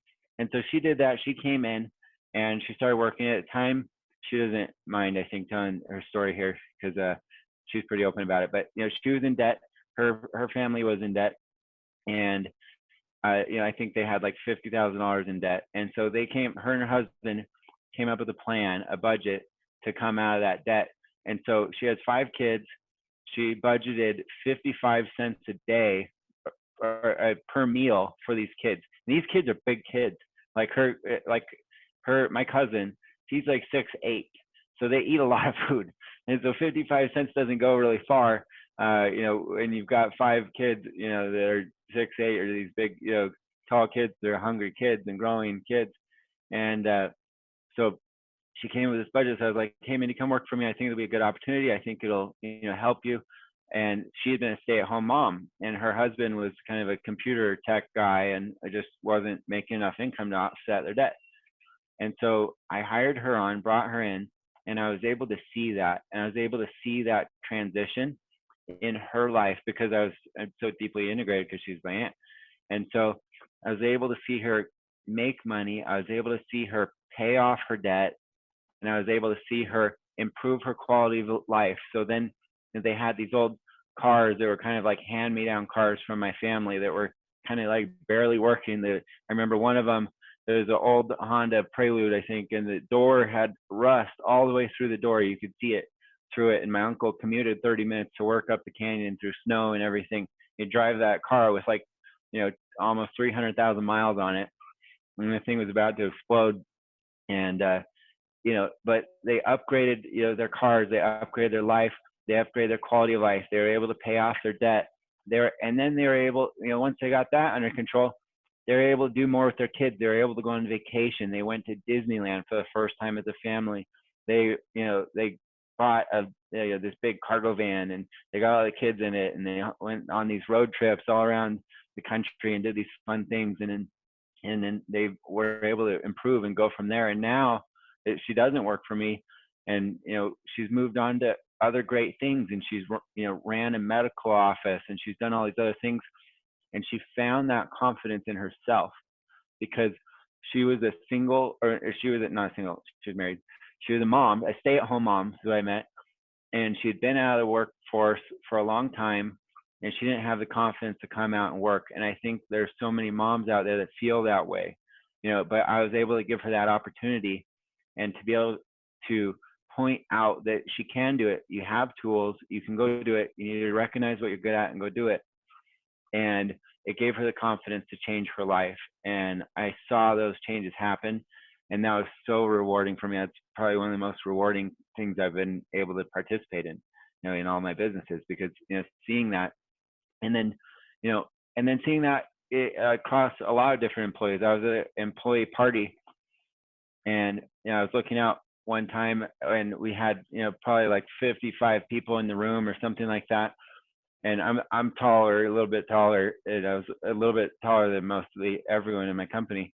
And so I'm looking out over all these heads of all the people, and their families, were there, and they're all playing. And I was like, this is beautiful. This is something that I was able to create from an idea and do something. And now I've changed all these people's lives, hopefully for the good, because I've provided them an opportunity to do something, an opportunity to make money, an opportunity to be a part of a vision, which was, what I tried to create in my company, because you need it, and that's a whole nother thing, but every company needs a vision, every company needs a mission, and they need to stand for something.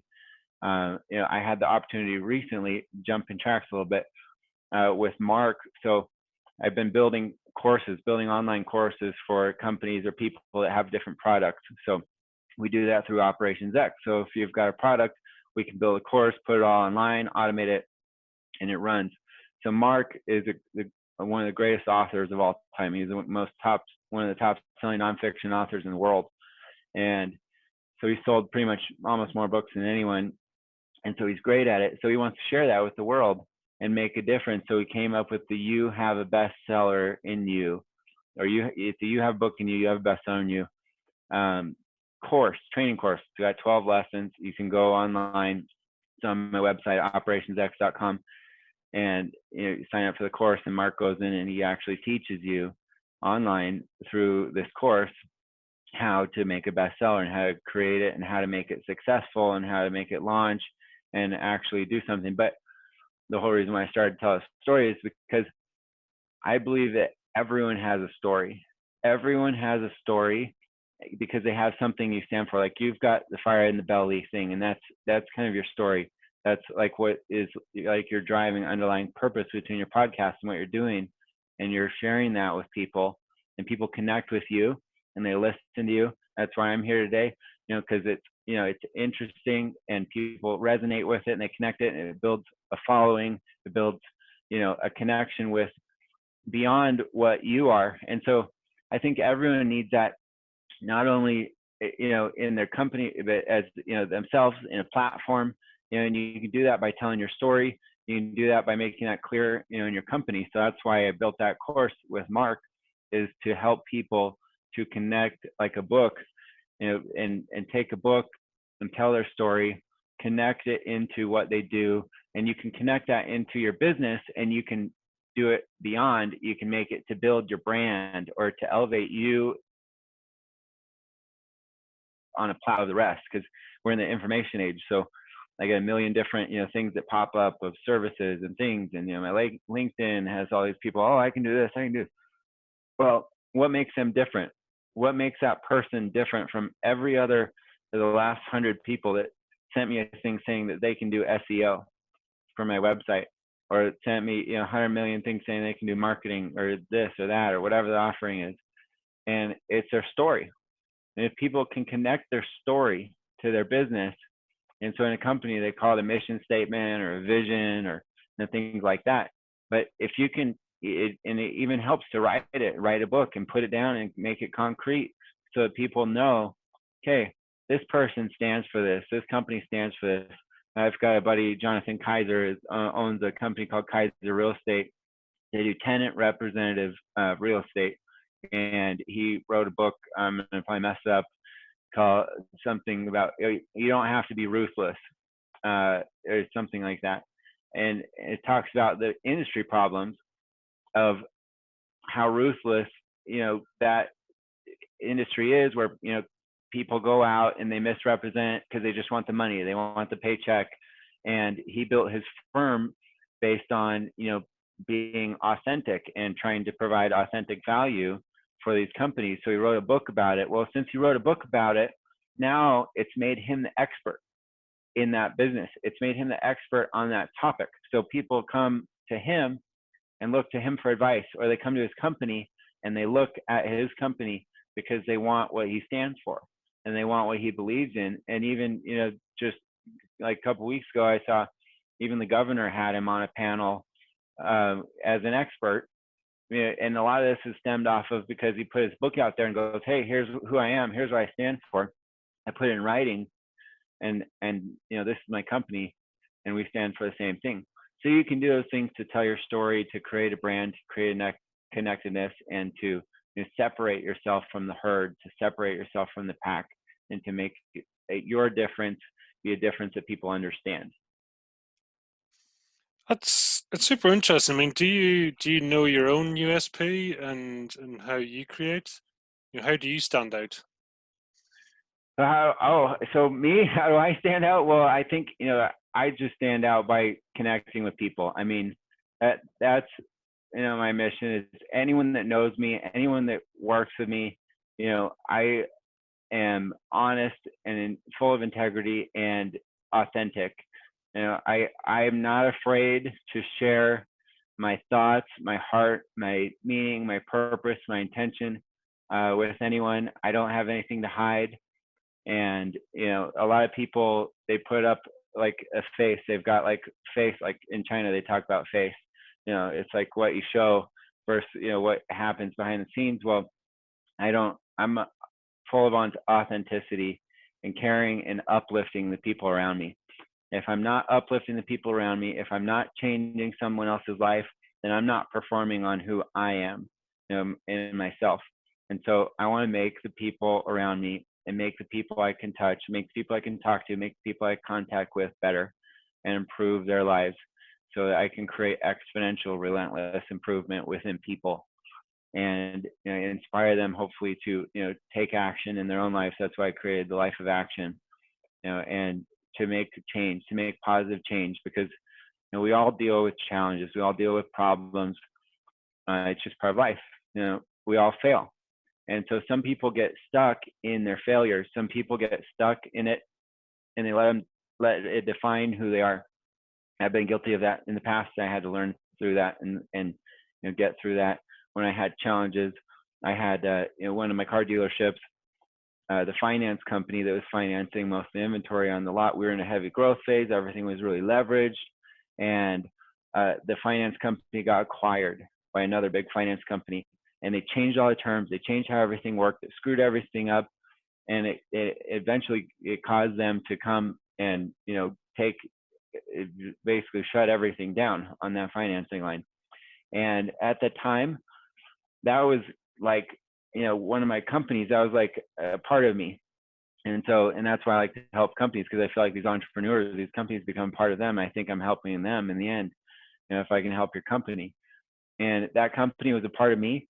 And I really had to struggle with that. And I really had to fight through that and go, okay, I had a failure. I had a setback in my company, but that failure isn't me. It doesn't mean that I'm a failure. It just means that thing failed and it didn't work, and that's okay. It's not a problem. And so, if I can help people to understand that and to be unstoppable and to get through things in their life, then, that's a big goal for me, to just, help people to become better, help people to become stronger and happier, and, anything, get all the things that they want in life. Because we all go through failures, we all go through setbacks, but if you go through a failure, it doesn't mean you're a failure. And that's a big, big differentiator. And being able to understand that is really hard for some people sometimes, especially when you're in the middle of it. And so that's what I do a lot with people, is when they're going through challenges, when they're going through trials, to be able to separate that, and to be able to separate those two realms and go, okay, I'm not actually, a failure. I am who I am, sitting here like I'm sitting today in my office. And I can just do whatever I can do right for me, and take what's real and all these false things that we create that hold ourselves back, get past them, separate it, get out of the muck, so we can keep moving forward and keep improving and keep, on with our mission. Interesting. You talk about the life of action, as a company, and what's your avatar there? What's your USP and model in that? Well, so yeah, well, with the life of action, it's something I'm building actually. So in the past, it started out as, a thought process for me that I built kind of coming through my challenges and my trials. And then I put that more into an outline. I put that more into, something I've sculpted. And then I turned it into speaking. So I turned it into kind of a keynote, speaking that I gave or give still. And it's actually what I gave at the last of the Your Finest Hour Summit was my life of action talk, really quickly because it was kind of short. But then I'm actually in the process of developing that more into two things. So I want to write a book.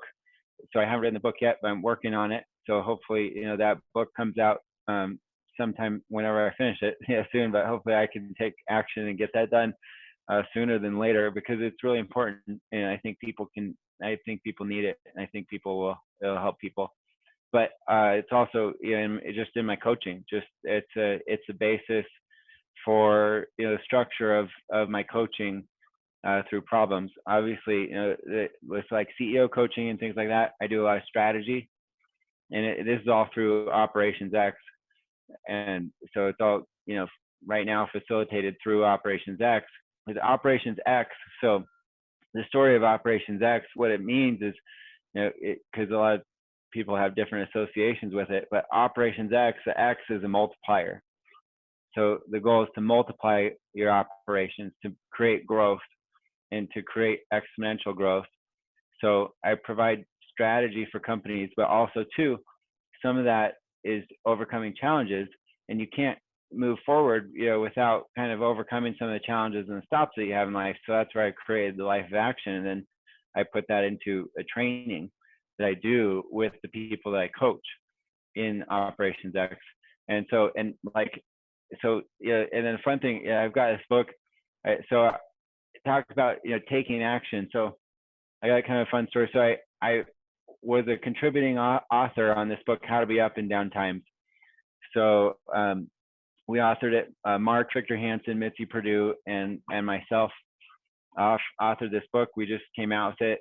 And we really did it as a response to help people through the pandemic, to help people through COVID-19 and people that are going through isolation, and to come up with solutions. Because like I said, I'm a solutions guy. So I was on a call with Mitzi Perdue. So Mitzi Perdue is the head of a company called Perdue Farms. They're one of the largest chicken companies in the United States.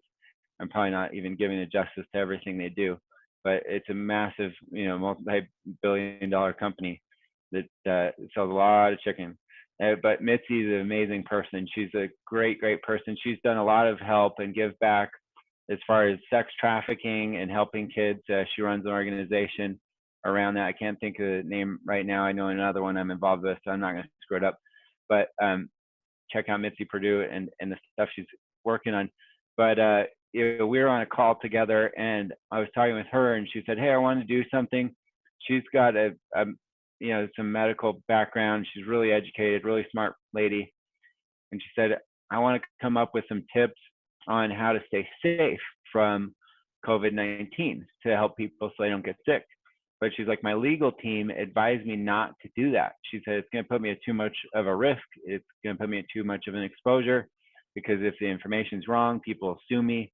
And unfortunately, that's the world we live in now, where people want to blame other people for everything. But she's trying to do something good. So I said, "Hey, Mitzi, how about you do a book and do it on solutions?" Because she was going to do 52 solutions on how to survive, COVID-19. I said, well, how about you do 52 solutions on how to thrive during isolation, and then you won't put yourself for liability. It's just a practical application of things.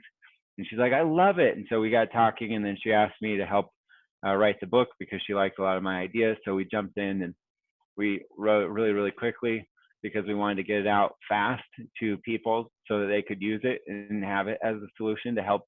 And then we tried to offer it at the lowest price possible because we wanted to make it accessible for everyone too. So you can buy it, How to Be Up on Down Times on Amazon. It's like $4.55 for the paperback, and I think the digital is like $2. And actually, if you email me, email support@operationsx.com. So it's support@operationsx. Operations is plural, and then the letter X. I'll go ahead and I'll give you a free e-copy of the book. Anyone that's listening out there, because we want to make a difference. We want to help people, because that's part of the trials and challenges of things. But yeah, so I took action. I take action in life. I've done it my whole life. I've been an action-packed guy from my sports, and back I used to race bikes and dirt jump and all those things competitively, and all the different types of action that I've been in, and took action. And my company started a company, maybe the more difficult way to do it, but by myself, and fought through the trenches and learned how to do it and build it into an empire, a car business empire. And then now I'm doing my other avenues. And really, the Operations X is to provide solutions to help people, to help companies succeed, because I am a serial entrepreneur. I think entrepreneurs are an important part of the world. I think they're starting a podcast. You're an entrepreneur. You're doing something that you're out there. You're working. You're taking a risk. You're putting yourself on the line. You're investing your time in it. You're exposing yourself, and you're creating a product that creates a solution for people to listen to. And any company that has an entrepreneur behind it is the same way.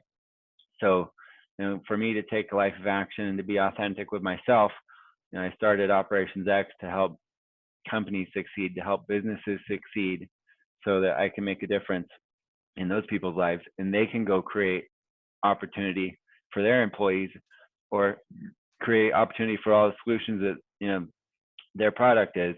So now I can do what I did with my aunt, what I did with that story with my aunt. I can do that exponentially by helping other companies succeed. I love that. I mean, there's so much passion there, and I'm curious. I mean, did something so this was about roughly 3 years ago. You had this pivot, away from the franchise, working with Mark Victor Hansen. There's the energy company. So there's a real big shift at that time. I mean, are we talking midlife crisis with the kids driving you nuts? Did you need a fresh change? What went on? Can you tell us?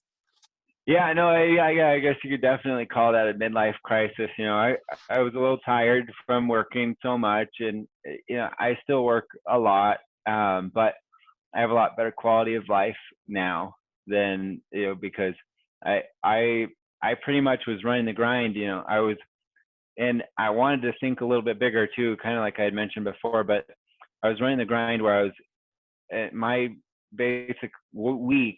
I do about 2 or 3 auctions a week. And so the night before auction, I'm up till 2 a.m. doing research. I'm searching out like 250 cars that I want to pin down and try and bid on. And I can't bid on all of them because they're running, like at the auction I went to, they're running 12 lanes at the same time. They're 2 blocks deep. So 6 garage bay doors and 2 auction blocks in each garage bay. And every car on those 12 auction blocks sells in about 30 seconds to a minute. So they'll pump like 1,500 cars through there from 9 a.m. till 12:30. And so it's chaotic, it's fast paced, which I loved. I had a lot of fun doing that. But you've got to have your head straight. So I do all my research and my market research, and luckily, so I said earlier, I kind of forget people's names and things like that, but I've got almost a semi-photographic memory with numbers. So when I care about something, I dive into it and I look at it, I really remember it. So I'd get in there, I'd look at the cars, I'd go through like 250 cars. I'd remember the car, the miles, the book values, what I need to buy it for, what I can sell it for, what all the repairs cost on all those different types of cars. And I just kind of built that database in my head over being in the industry for 15 years. And so I got better and better and better at it. And I was actually, at one time, my rep told me I was the #1 independent buyer in the Intermountain West for a used car dealer, which is pretty cool. I was like, wow, I didn't even, expect that. But so I was, getting out there and doing it. But it was that grind, is that tough life. So I'd stay up till 2, do my research, fall asleep, wake up at 5:30, go get a truck, go hook up the trailer, go drive up to auction, go test or drive or look at as many cars as I could before, because I bought cars 2 different ways. So I buy cars for the inventory, which was, I didn't really care as much about that. I would take risks. I would buy things that like, we can sort it out later. But then I also had a client base that I would buy cars for. And so I would meet with those clients, and I had hundreds of clients, and I bought all their cars for them and all their family and everything. And so that was really, really important that I didn't screw up. So I had to actually go drive the car. I had to go, check it. I had to hook it up to a computer. I had to really, get into that car to make sure it was, because I didn't want it was my reputation on the line. I didn't want to tarnish my reputation. And so, and luckily I never, I really only had one issue with that, where I had a car that it was a good car, but the guy, I didn't realize he was hypersensitive to cigarette smoke, and I couldn't smell it. The car smelled fine, and I couldn't smell it. And he actually got in the car and he couldn't smell it, but he had an allergic reaction because someone had previously smoked in that car. And all of a sudden, he can't talk, and he's getting like this, and he starts going, and his like throat swelling up. And I was like, okay, I can't put you in this car. I was like, we'll go resell it, and I'll get you something else. And we resold it, and it's fine. But those customer cars, they really had to spend time and look at them on that lot. I'd buy them and we'll fix them. We'll deal with it later. If they're junk, I'll send it back to the auction and get rid of it. So I'd be at the auction, I'd leave the auction, pay for everything, get all the transport set up for like the 25 cars or whatever I bought that day, and then load some on. I'd send guys driving home with them if I knew guys were headed that way from the auction back to the lots. And or if I brought people with me, I'd send them home in cars that I bought to get things back. And then I'd go back to the lot, and then I'd check on the lot, check out how everyone's doing, talk to all the salespeople, get everything going, talk to the inventory manager, make sure we get all the parts ordered, get all the prices set up, get all the marketing set up for all the new cars that are coming in, go over, to get all those data points lined up. And then at the end of the day, people come in to buy, people get off work, and we get a flood of people that come in. And I'm doing sales, I'm doing crisis management, because as much as you try to be a good person in the used car business, they're machines and they break. They all break. New cars break, they're just under warranty. So old cars break. And so a lot of people were mad at me if the car broke, because they go, oh, you screwed me. I go, no, I didn't. We really, really try hard to represent it. So we try. So I'd crisis manage a lot of those, and I'd let my salespeople deal with it unless it escalated to a certain point, and then I had to jump in. And so my wife actually made a rule that I had to be home at 7 at night, because I put my kids to bed every single night. But a lot of times the dealer is still rocking until way after that. And so because we're making sales, we're closing things, we're financing things, we've got the customers engaged, they're buying at that point, so negotiating stuff. So it was really tricky life balance. So I get home at 7 and I eat dinner 7:30, start the bed routine, read my kids stories, put the kids to bed, say our prayers, tuck them in, kiss them all good night times 3, because I've got 3 kids. And then spend a little bit of time talk to the wife, acknowledge that she exists, love her, and then jump back into the auctions, get back onto the auction sites and start looking up cars for the next day to buy, and do that again until 2 o'clock in the morning. And so I did that for about 15 years, and I go, man, I'm going to die if I keep this up, I just can't operate like this. It's just not physically possible. It was really great. I was really successful. Lived a really great life. I've had tons and tons of cool cars. But I go, yeah, let's change things up. Let's switch it up and simplify things a little bit. And so that was kind of that paradigm shift of life. Wow, yeah. I mean, it's sometimes it takes you to go. Water.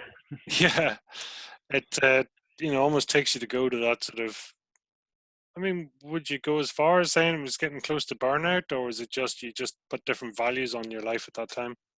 I was still pushing through it, but I think it would have definitely led to burnout if I kept it going. And so I didn't hit that point, but I could see it coming. So I always like to keep my head up. I try and look at the future, look at what's happening. That's why I was good at my car business, because I could see trends coming in the future. I'd look at economic situations and cater my car buying towards those situations so I wasn't stuck. Like when the crisis, the '08 financial crisis hit, I was ahead of the curve. I did great. A lot of car dealerships went under. I had pivoted all my inventory to cater towards that. I thought, okay, well, people need to drive still. So if we're going to go through a financial crisis, what are they going to drive? They're going to drive 4-cylinder automatic, cheap economy cars that get really great fuel economy. They're going to sell all their trucks. They're going to sell all their Mercedes. They're going to sell all their luxury cars. And so I picked up some cool cars for myself. And then, but I geared, my inventory towards what people would buy.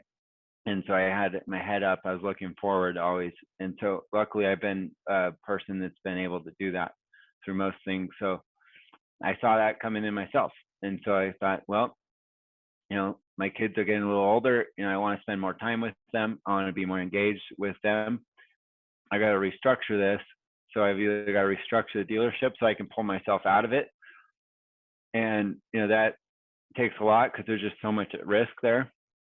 It's changing so much. So I didn't want to do that. So I had this opportunity come to me and went for that and pivoted that. And so I've been really thankful for that. And so now a lot of times I am able to work at home. I mean, now everyone's working at home. So it's not any different, with the whole crisis thing. But, I've been able to work a lot right here in my home office for the past few years. And I go out and do client meetings and things like that. But it's been a great quality of life. My kids get off of the bus when they're actually in school. They get off the bus at 3:48, and I know that, and I set an alarm every day, and I don't set any meetings during that time. And I go down and get them off the bus and talk to them about their day, and ask them how they were, and get to hear their story and bring them back home, and then I get back in the office and go work and finish up my day. But yeah, I've been able to create that better quality of life where I don't have to run that grind into the middle of the night. I sleep a lot more now. I would never been able to get on circadian rhythm as a car dealer, but I can now, so I had to be a little bit intentional and recognize it and pivot. I'm curious in terms of, I mean, mentorships, peer groups, things like that. I mean, obviously now it's something that, it's a great job that you're actually providing that support and advice to other people. But I mean, did you sort of have mentorships through your time? And Yeah, no, that's a good question. So yeah, and this is a transition. This was a transition that happened in my life that I am, like I've kind of said before, I'm not afraid to jump in and do things and try and take that risk. And some of that's been to my mistake and learning curve.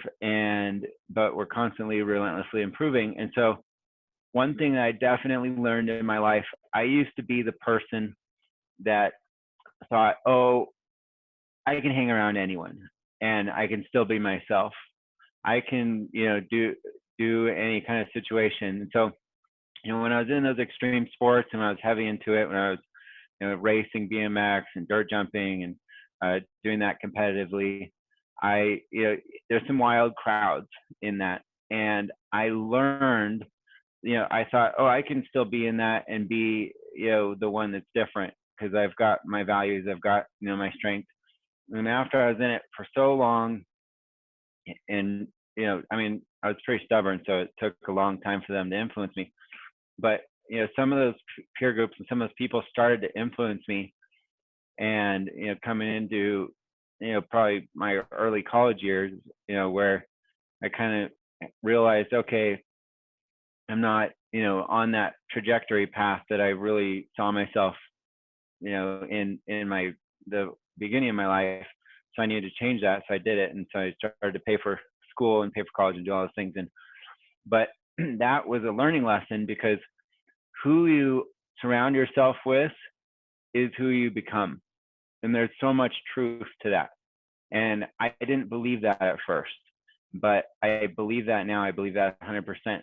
So now I try hard to surround myself with people that are more successful than me, that have done more than me, that know more than me, that have more experience than I do in all the things I do. And so, I've got, for example, one of the guys that I try and meet with every single month, we go to lunch. His name's Ron Jones, greatest guy on earth. He's extremely, extremely successful. Now, he's pretty low key, so I won't go into too much, but just to give you an idea, he was the CEO of a company called HON, H-O-N, which is, I think, one of the largest office furniture manufacturers in the world. And so he had an incredibly successful career path doing that, and his journey, through that is super inspirational. And then he went on to be the CEO for Sealy Bed Company, so one of the largest, bed manufacturers in the world. And he basically took over that company and was the whole top end of it. He was the whole C-suite at one time, because they took over and acquired that company, and then they sold the company. He's retired now. He does a lot of humanitarian work, and he runs a cancer clinic down here. So I live by the Mayo Clinic, which is one of the better hospitals in the world. They've got a Mayo Clinic here in Scottsdale. Ron gives back so much now. He's, sorry, Ron, if I get this wrong, I think he's 82 or 84 maybe, but definitely doesn't have to work. Definitely is not someone that needs to be out there doing anything. And he gives away his life to help people, because he's the chairman of this nonprofit organization, and he built this whole thing, and they house cancer patients. They're going through chemotherapy and those things at the Mayo Clinic, and they do it for free. They bring him into his place so that people that travel there, they're hyper exposed, their immune systems are all screwed up, and they need a safe place to stay. So he has a sanitary house actually on site at the Mayo Clinic. It's not owned by the Mayo Clinic. They lease the property from the Mayo Clinic, but he does that to give back.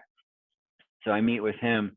I try and meet with him at least once a month, and we go out to lunch, and he lets me pick his brain. But I asked him, and part of that is just asking, you need to find these people and recognize them for who they are, and tell them, so I went up to him one day and I said, hey, look, Ron, I know, I didn't even know him. We weren't even really friends at that time. I mean, he had seen me here and there, but I said, Ron, you have no clue who I am, but I know you've done really amazing things. Everything I've heard you say, I completely admire. And, I'm really looking for mentors in my life right now. And I would appreciate it if you'd be willing to let me take you out to lunch, and so I could just talk to you. And so we did that the first time, and we became great friends. And so, and it's blessed me. It's benefited my life, hugely. So I try and surround myself with people like that. So I have multiple people like that I can always go to and learn from and talk to.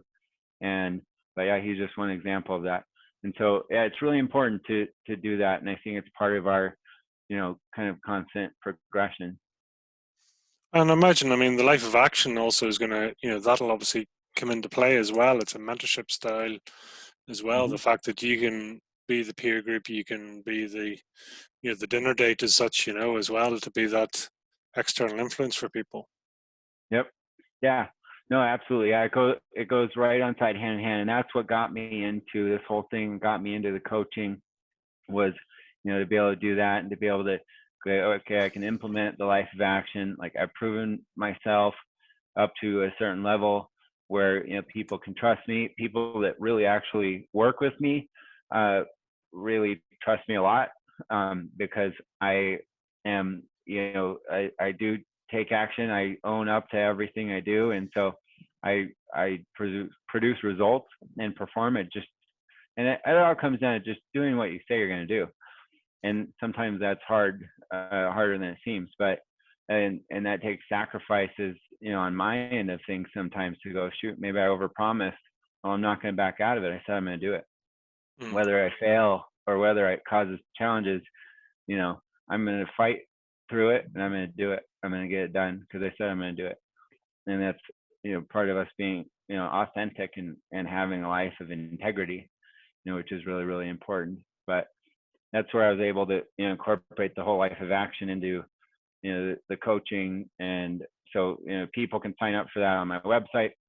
I've got a spot where you can, block out hours and sign up for that on the website and do coaching and do a coaching session with me. I can get to know you and help you hopefully overcome all the challenges and get to anyone's goals in their life and take action. And even if you are taking action, it doesn't mean that we can't improve because we always need relentless improvement. So I coach now some very, very, very successful CEOs that run, huge, huge companies, and I keep all that really private, so I don't talk about who. But it's been an amazing journey. It's been an amazing opportunity, and it's so much fun to be a part of their lives now, and I've become friends, with those guys, and just help people, help the world work for 100% of humanity. I love it. I love it. Just out of curiosity, I mean, how's your inner language and inner critic? Do you have to work on that at all? So as far as like myself and like overcoming things, you mean basically, I'm a pretty positive person. So I luckily, don't have a lot of challenges with that. Not saying that I haven't in my life. We all have challenges. We all have dark spots. And I think a lot of this I've learned from being in those spots and getting out of them. So I had a lot of challenges, going back into my childhood. I was the pawn kind of in between a really manipulative divorce situation. So from the time I was 2 till the time I was really, almost 16, I was played back and forth a lot between my parents and their divorce, and had a lot of different situations a kid shouldn't be put into mentally to overcome, and was put into a lot of different pieces to be kind of played back and forth against the other parent, one parent against the other, and I won't throw either of them under the bus, but it was just one of the, because I love my parents too. I have great relationships with my parents, and even at that time, my stepdad, my mom got remarried. My dad was a single dad for 22 years, I think, and I fought a lot with my stepdad through that time because we had our differences. We had our good times too, but we had our headbutting, and now we're great friends. I moved past it, and I moved past it because I've had these challenges and I learned how to overcome them. I learned how to get through them, and I learned how to really, create that separation. And that's, one of the biggest, important, most distinguishing things with, in the teaching my life of action thing is separating the past and the future. And that's, dealing with what's present, because that's the only thing we have. Everything else is just a lie. I mean, it's just the curtain that we're pulling up over our face, because if we're living a life in the past, I mean, there's good things that we can learn in the past, like, oh, okay, you just touch the stove, you burn your hand, okay, it's hot, I don't want to touch the stove again. But there's also things where people go through traumatic experiences in their life, and those traumatic experiences can stop them. So if you went through a tough parent situation, if you got up on stage and everyone laughed at you in front of an audience, you might have stage fright. Oh, I never want to do that again. That's limiting your life. If you've been through, some of these serious traumatic things like abuse, or, someone who's been, raped or had their parents abuse them as a kid. There's these serious, serious things, and they create stops in people's lives. They create reservation. They create holdbacks. And if I can help people to gain the ability to separate the difference between what happened in the past and how that doesn't actually have to affect me right now. It doesn't actually have to affect what's happening right now, because right now the only thing that's real is that I'm sitting here in a desk talking to the mighty Pete, and that's real. And so I can choose whatever I want right now. And the future doesn't have to worry about that. How many people in the future have worried about a test, or worried about a presentation they had to do at work, or worried about having to go do these things in the future, and it holds them back, and they create these stops and they go, oh, I can't think, I can't focus, I can't do that. Well, that's all fake. It's not here. It's not real. It's going to happen, but the only thing you can do is right now. The only thing that we have control of is right now, right here. And so if you can gain an intense control of that, you can live a happier life, and you can really do anything you want to do. Oh, that's beautiful. Tell me, what advice would you have for your younger self if you would listen? Oh yeah, advice for my younger self. Well, I'd probably have a big laundry list of advice, but advice for my younger self, I would say to learn more from people that have experienced things. So I was pretty stubborn in that way sometimes, and so like, say for example, a lot of kids. I'm in that age. Well, my kids still believe me, luckily, and they still trust me, and they think I'm an expert at everything. But that there comes that point as a teenager where you realize, okay, my parents didn't know everything, and they, and then you kind of have these, learning curves of like, oh, I got to learn it for myself, and I did that, like in my example I said, through college. And I think, if I go back and tell my past self that, hey, listen to people that have done really great things and try and learn from them. I think that would have probably saved me a few years for sure. But at the same time, I don't have any regrets too. I don't regret that at all, because it brought me to where I am today. And I think too, by experiencing those things and having those challenges, now I own those experiences and they're mine. And so I've got a deep, deep, deep understanding of that too. And so I don't have any regrets, but I could have, I could probably be a little bit further down the path if I had listened a little bit better, to people. And two, I think one of those big things in life too is that people are afraid to fail.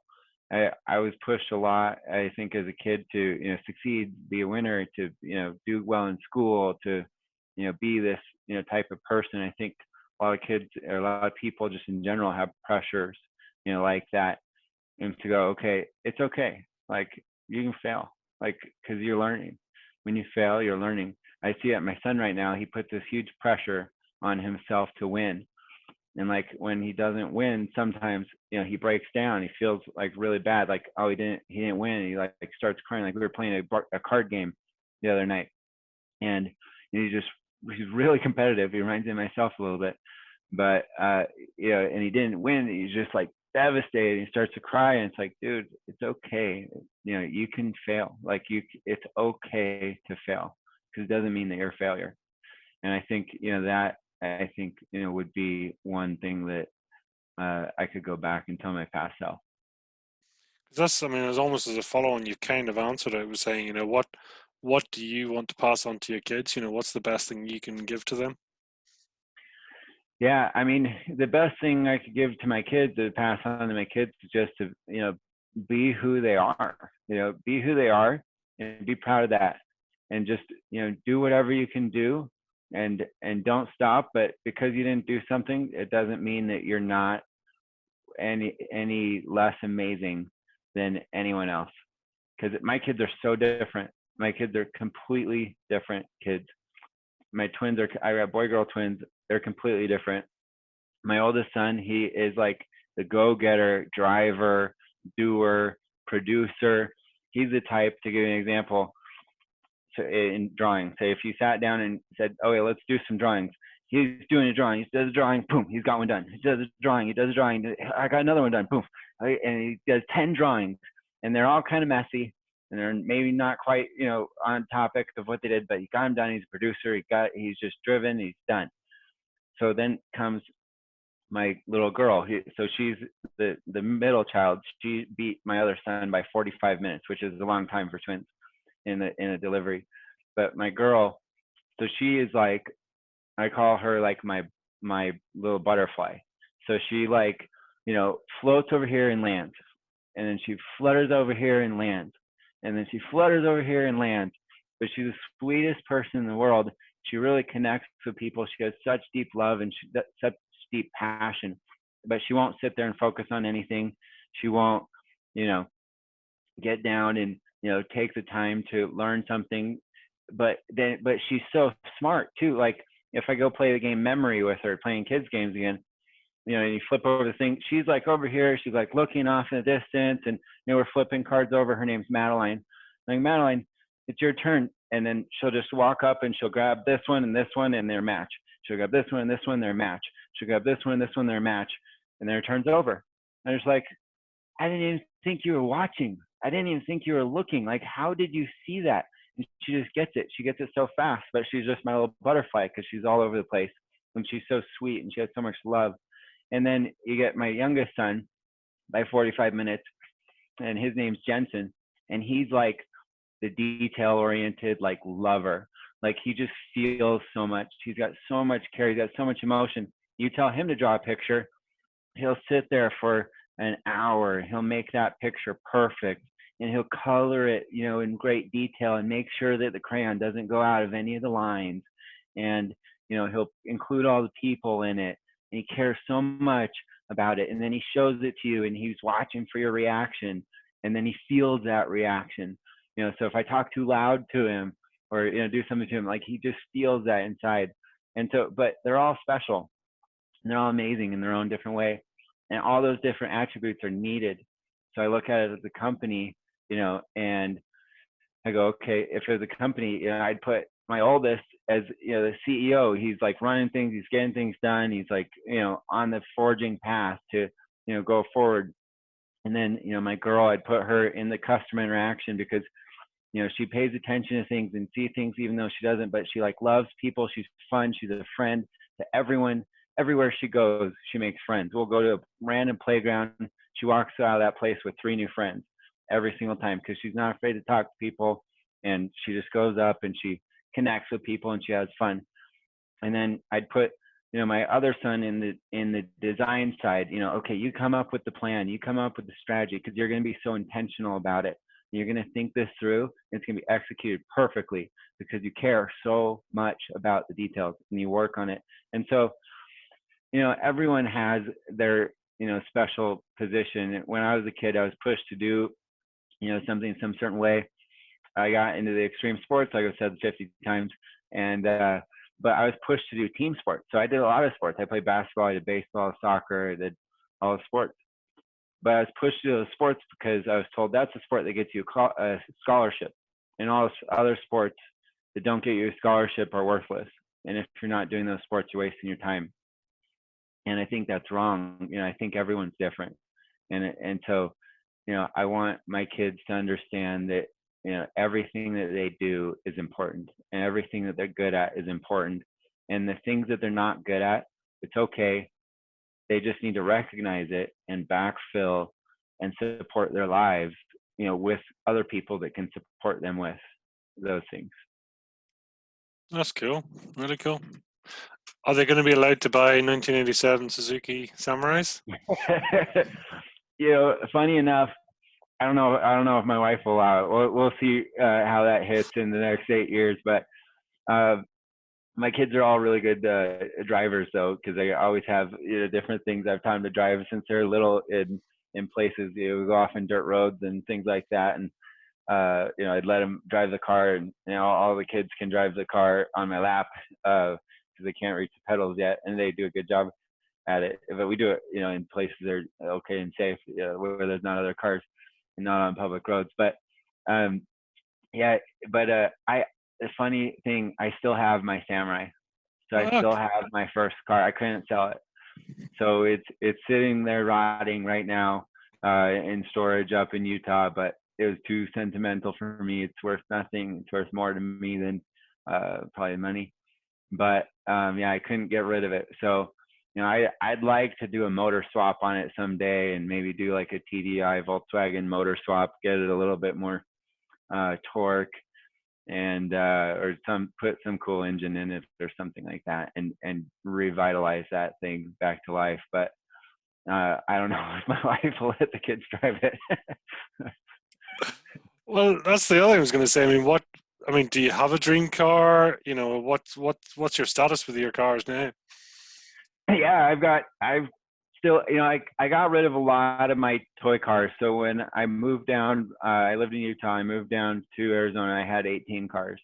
Now I've consolidated a lot, sold a lot of them. A lot of that's because I don't have all the places to park them like I used to have. I had a warehouse and different things like that before, and so I don't have that anymore.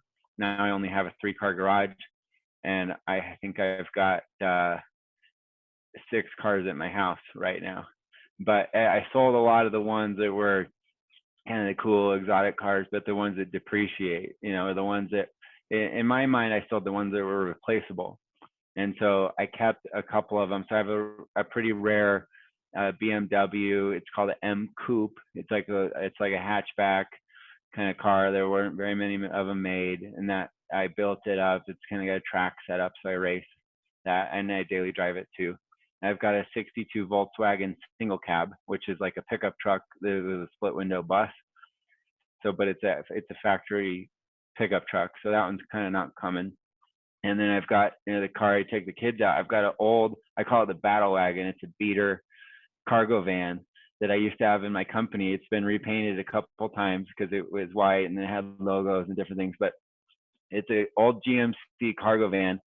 It has a solid axle conversion, and so it has a 4-wheel drive on it. It's lifted. It has 35-inch mud tires on it. It's got a roof rack on the top, and it has a 10 by 10 bedroom that pops out the side, and it's the cargo van, so it just had 2 seats in the front, but I mounted a 4-person bench in it, so I can seat 6 people in it. I can fit 3 dirt bikes in the back with the tie downs, so it's kind of the adventure mobile, and so I hung on to that one. But as far as favorites, I've had a lot of fun cars. I've had some Lamborghinis and some different exotics, but probably one of my favorite cars is the 911. I love Porsches. I'm a Porsche fan.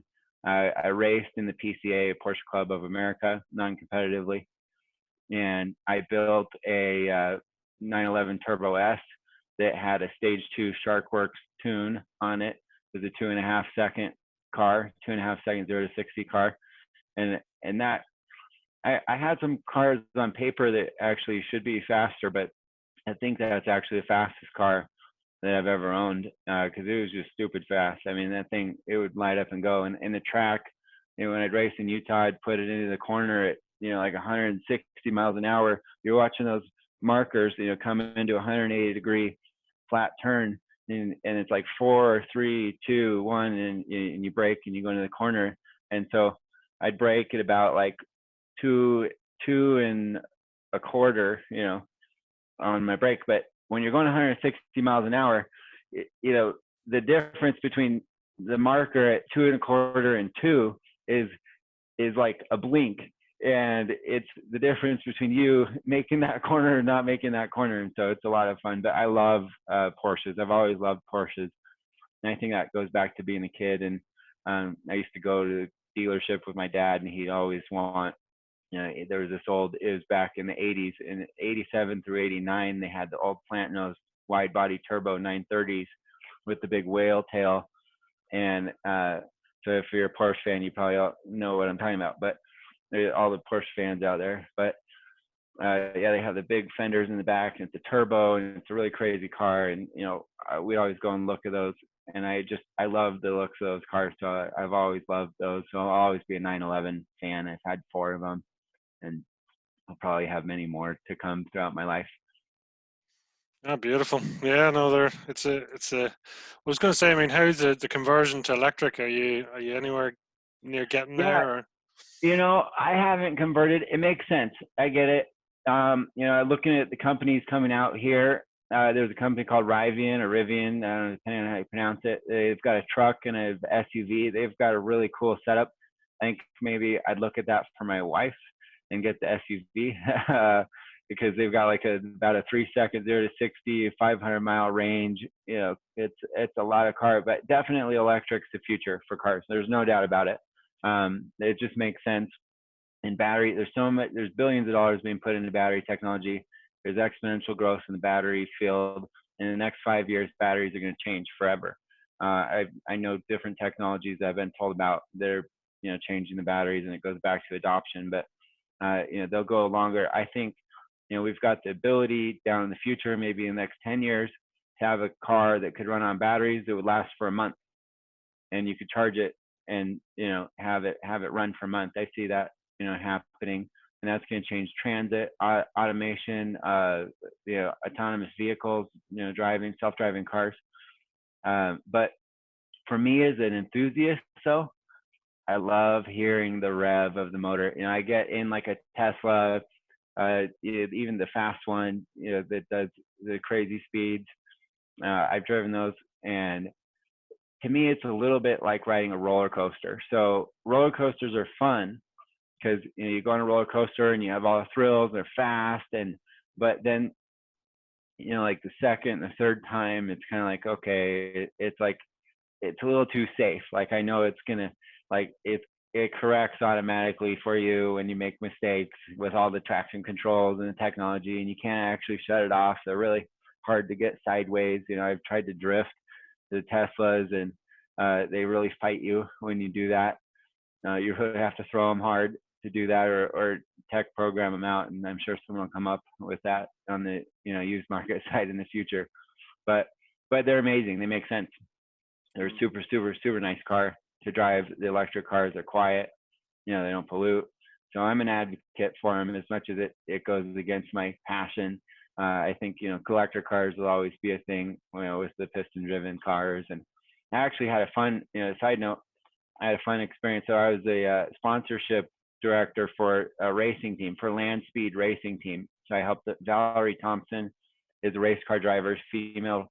Her history was motorcycle racing, and I was part of the Target 550 team, and Valerie Thompson. And the Target 550, if you look it up, it's this car. It's just crazy. It's I think 37 feet long, 8,400 something pounds. It's 16-cylinder, 5,000 horsepower car. They call it a car. It's got 4 wheels, one engine, two Hemis. One powers the front wheels, one powers the back wheels, and but they're going for 550 mile an hour speed record to set the fastest piston-driven car. So I wish them luck. They're actually, hopefully, if things don't get canceled, racing in Australia for the 30th annual Speed Week out in Australia this year. So I wish them luck, with that. But yeah, so I'm a car nut, and I love hearing cars. My car's a manual, so I still shift, rev it up, shift, use a clutch. I'm just as comfortable driving sideways as I am straight. So It's interesting, almost like, as you were coming into the industry, as you were saying, they're going from the analog to digital, and almost the car industry is going to go from gas to electric or whatever. I'm assuming electric is going to be the next. So it's almost like changing gear again. So yeah. No, absolutely. Yeah, it's shifting. It's going to go electric. It'll be interesting to see if there's a hybrid technology that comes out as the winner. You look at a company like Nikola Trucking. They're based here in Arizona. Those guys are great. Trevor Milton's the CEO of that, and he was a Utah startup. They got a lot of funding from actually Tesla, but they've got a cool project with that, where they're doing hydrogen fuel cells coupled with electric to basically extend the range on commercial trucking. And so commercial trucking with electric makes a lot of sense, because you've got all the torque. It's instant. It's just basically a distance fight. So they're improving the batteries. They're doing a bunch of different things. So it'll be fun to see what comes out of that. And they're actually coming out with the truck called the Badger, or Honey Badger maybe.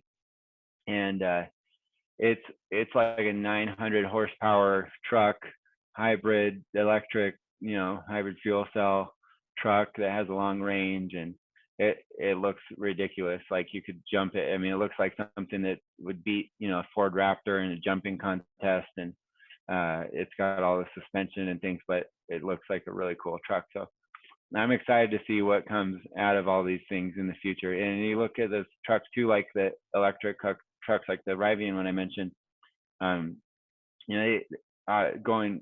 used to off-road, so I had a Mercedes Unimog. Whoever knows what that is, it was a German military vehicle, imported, has 40-inch tires on it. It was a massive big unit, wasn't it? Yeah, it's huge. Yeah, mine was a single cab, and I actually just sold it like a month ago or something like that. But which is sad. I had it. I bought it right before I got married, because I thought, man, if I get married, there's no way I can justify this to my wife, and she's gonna say no. So I already bought it like a couple months before I got married, before I lost that ability to make that decision. But yeah, but the Rivian, you can forge rivers, like, because there's no air intake on it. So as long as it's sealed, you can go underwater if they seal the car right. So because there's nothing external that requires that car to function. And so, it'll be interesting to see what happens with that in the creativity and technology world. Definitely. What's your, and I think you may have answered this slightly as well, but I mean, what's your favorite way to spend your downtime or your decompression time? Almost all my time, I'm either working or I'm playing with my kids. And that's, mostly everything I do. I really love playing with my kids right now. And I know I've only got, a limited amount of time to do that. I've got, basically 10 years, 10 summers left, or well, maybe 9, summers left, with my son. And so I try to take, that opportunity and use as much as I can, before he goes off in the world and things become more important than dad, and life happens. So I do that right now, and I get a lot of that. I love my kids so much. And then outside of that, I try and do a little golf. I bike. I've got a mountain bike. I live right by 3 preserves here, so I've got like hundreds of trails I ride out in the desert and go mountain biking and do that. I used to be in the downhill side of mountain biking. Now I've got into the more cross country side, because wrecking is a little bit hard. I've got a cousin that races downhill, and he's broken himself up really good a couple times lately, and he's hurting because of it. Pretty serious accidents, like 3 of them. But I go, yeah, it's probably good I slowed down a little bit in doing that. But yeah, biking, then try and get up skiing if I can too. But now I'm in Arizona, so I have to pop down to Mesa Airport and fly up to go hit some ski hills in Utah. It's embarrassing, but I've never skied in Arizona. We've got some ski resorts here, but I've always flown into other areas that have better skiing. No, that's very cool. That's very cool. So tell me, I mean, what's, for you, what's your fire in the belly then? Yeah, it's my fire in the belly. The goes back to my definition of that burning desire that kind of motivates me, that kind of gives me energy. Naturally I'm competitive. I'm a really competitive person, so I kind of get drawn into the competition and the challenge of business, for one, at whatever goal it is or whatever challenge it is that gets thrown at me. And then family. Family is hugely important for me. I've got a pretty big family. I grew up, so my parents were divorced, and so I'm the only child from my parents. My mom got remarried, and I have 2 stepsisters, and then eventually my dad got remarried. 2 half sisters, and I look at them like sisters. I love them to death, but I'm 9 and 10 years older than them. And then I've got a step brother who came later in my life, and he's great too. But growing up as a kid by myself, it was my extended family that was really close to me. So my cousins, I'm really, really close to my cousins. My cousins are like my brothers. Out there's a couple of us that are the older group of cousins, in my family. And a lot of that I owe to my grandparents. I think, my grandparents really, made this connectedness within my family. They're just the greatest examples to me of who a good person should be. And they're the type of person, like, you could show up at their house tomorrow, they wouldn't know you, and you'd say, hey, I'm looking for a place to stay, and they would take you in, they would feed you, they would take care of you, and you would love them because they're the nicest people ever.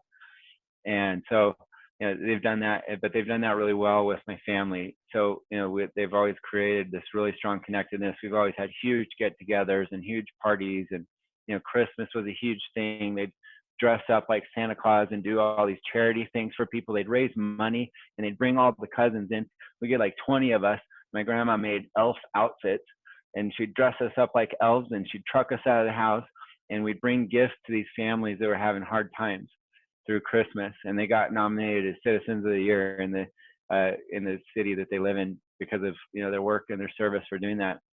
And my grandpa would dress up as Santa Claus, and my grandma would dress up as Mrs. Claus, and we'd go in and we knew the names of the people because we'd get nominated, people that were having hard times, and give these presents and stuff, and then we just leave, and we do it all anonymously. And but that's the type of people they are, and they've created this really important drive, with family. And we always have these family reunions every year. We'd go to Lake Powell. Lake Powell, I love being on the lake too. That's another thing I love to do, wakeboard and surf. And we'd go to Lake Powell and have these family reunions, and we're all camping, sleeping on top of each other. We'd have like 40 of us there between my aunts and uncles and cousins and grandparents. And but we loved it, and we had so much fun doing it. So that's a big one for me. That's beautiful. I mean, it's great to have all that connections and that support around you. It's really special. Mm-hmm. Yep. So cool. Listen, I mean, I've taken far more of your time than I intended. So give us a summary. So you have obviously how to be up in down times. So your book there. Yeah. So got How to Be Up in Down Times. You can check it out. It's really affordable on Amazon. You can go. Everything's on my website. So if you go to Operations X, operations with an S. And then the letter X, so OPER, operations, and then X.com. So operationsx.com, and you can check out my consulting. You can check out my outstaffing. So we can hire full-time employees for your company that work in the Philippines. So if you need a full-time employee, we can get you staff there, and they can help your company like they help mine. We handle all the onboarding, the offboarding, the ins and the outs, the payroll, and everything. So we just make it turnkey for one flat price and get you the right person. I do the coaching, so you can sign up for the coaching or pick a time, and then I can do a keynote speaking for your company, and we do training too, so you can reach out. You can reach out if you want a free e-copy of the book. I'm happy to give all your listeners a free e-copy of the book. If you go to support@operationsx.com, email me at support@operationsx.com. I'll send you a free e-copy. Just say that I told you that I do that in the top of the thing, and I'll send you a copy of the book to say, hey, I'm a listener of Fire and Belly. I love my free e-copy. And I'm happy to give that out to people because I want to make a difference in people's lives. But yeah, everything that we do for business solutions, you can find at operationsx.com, or you can check me out at LinkedIn.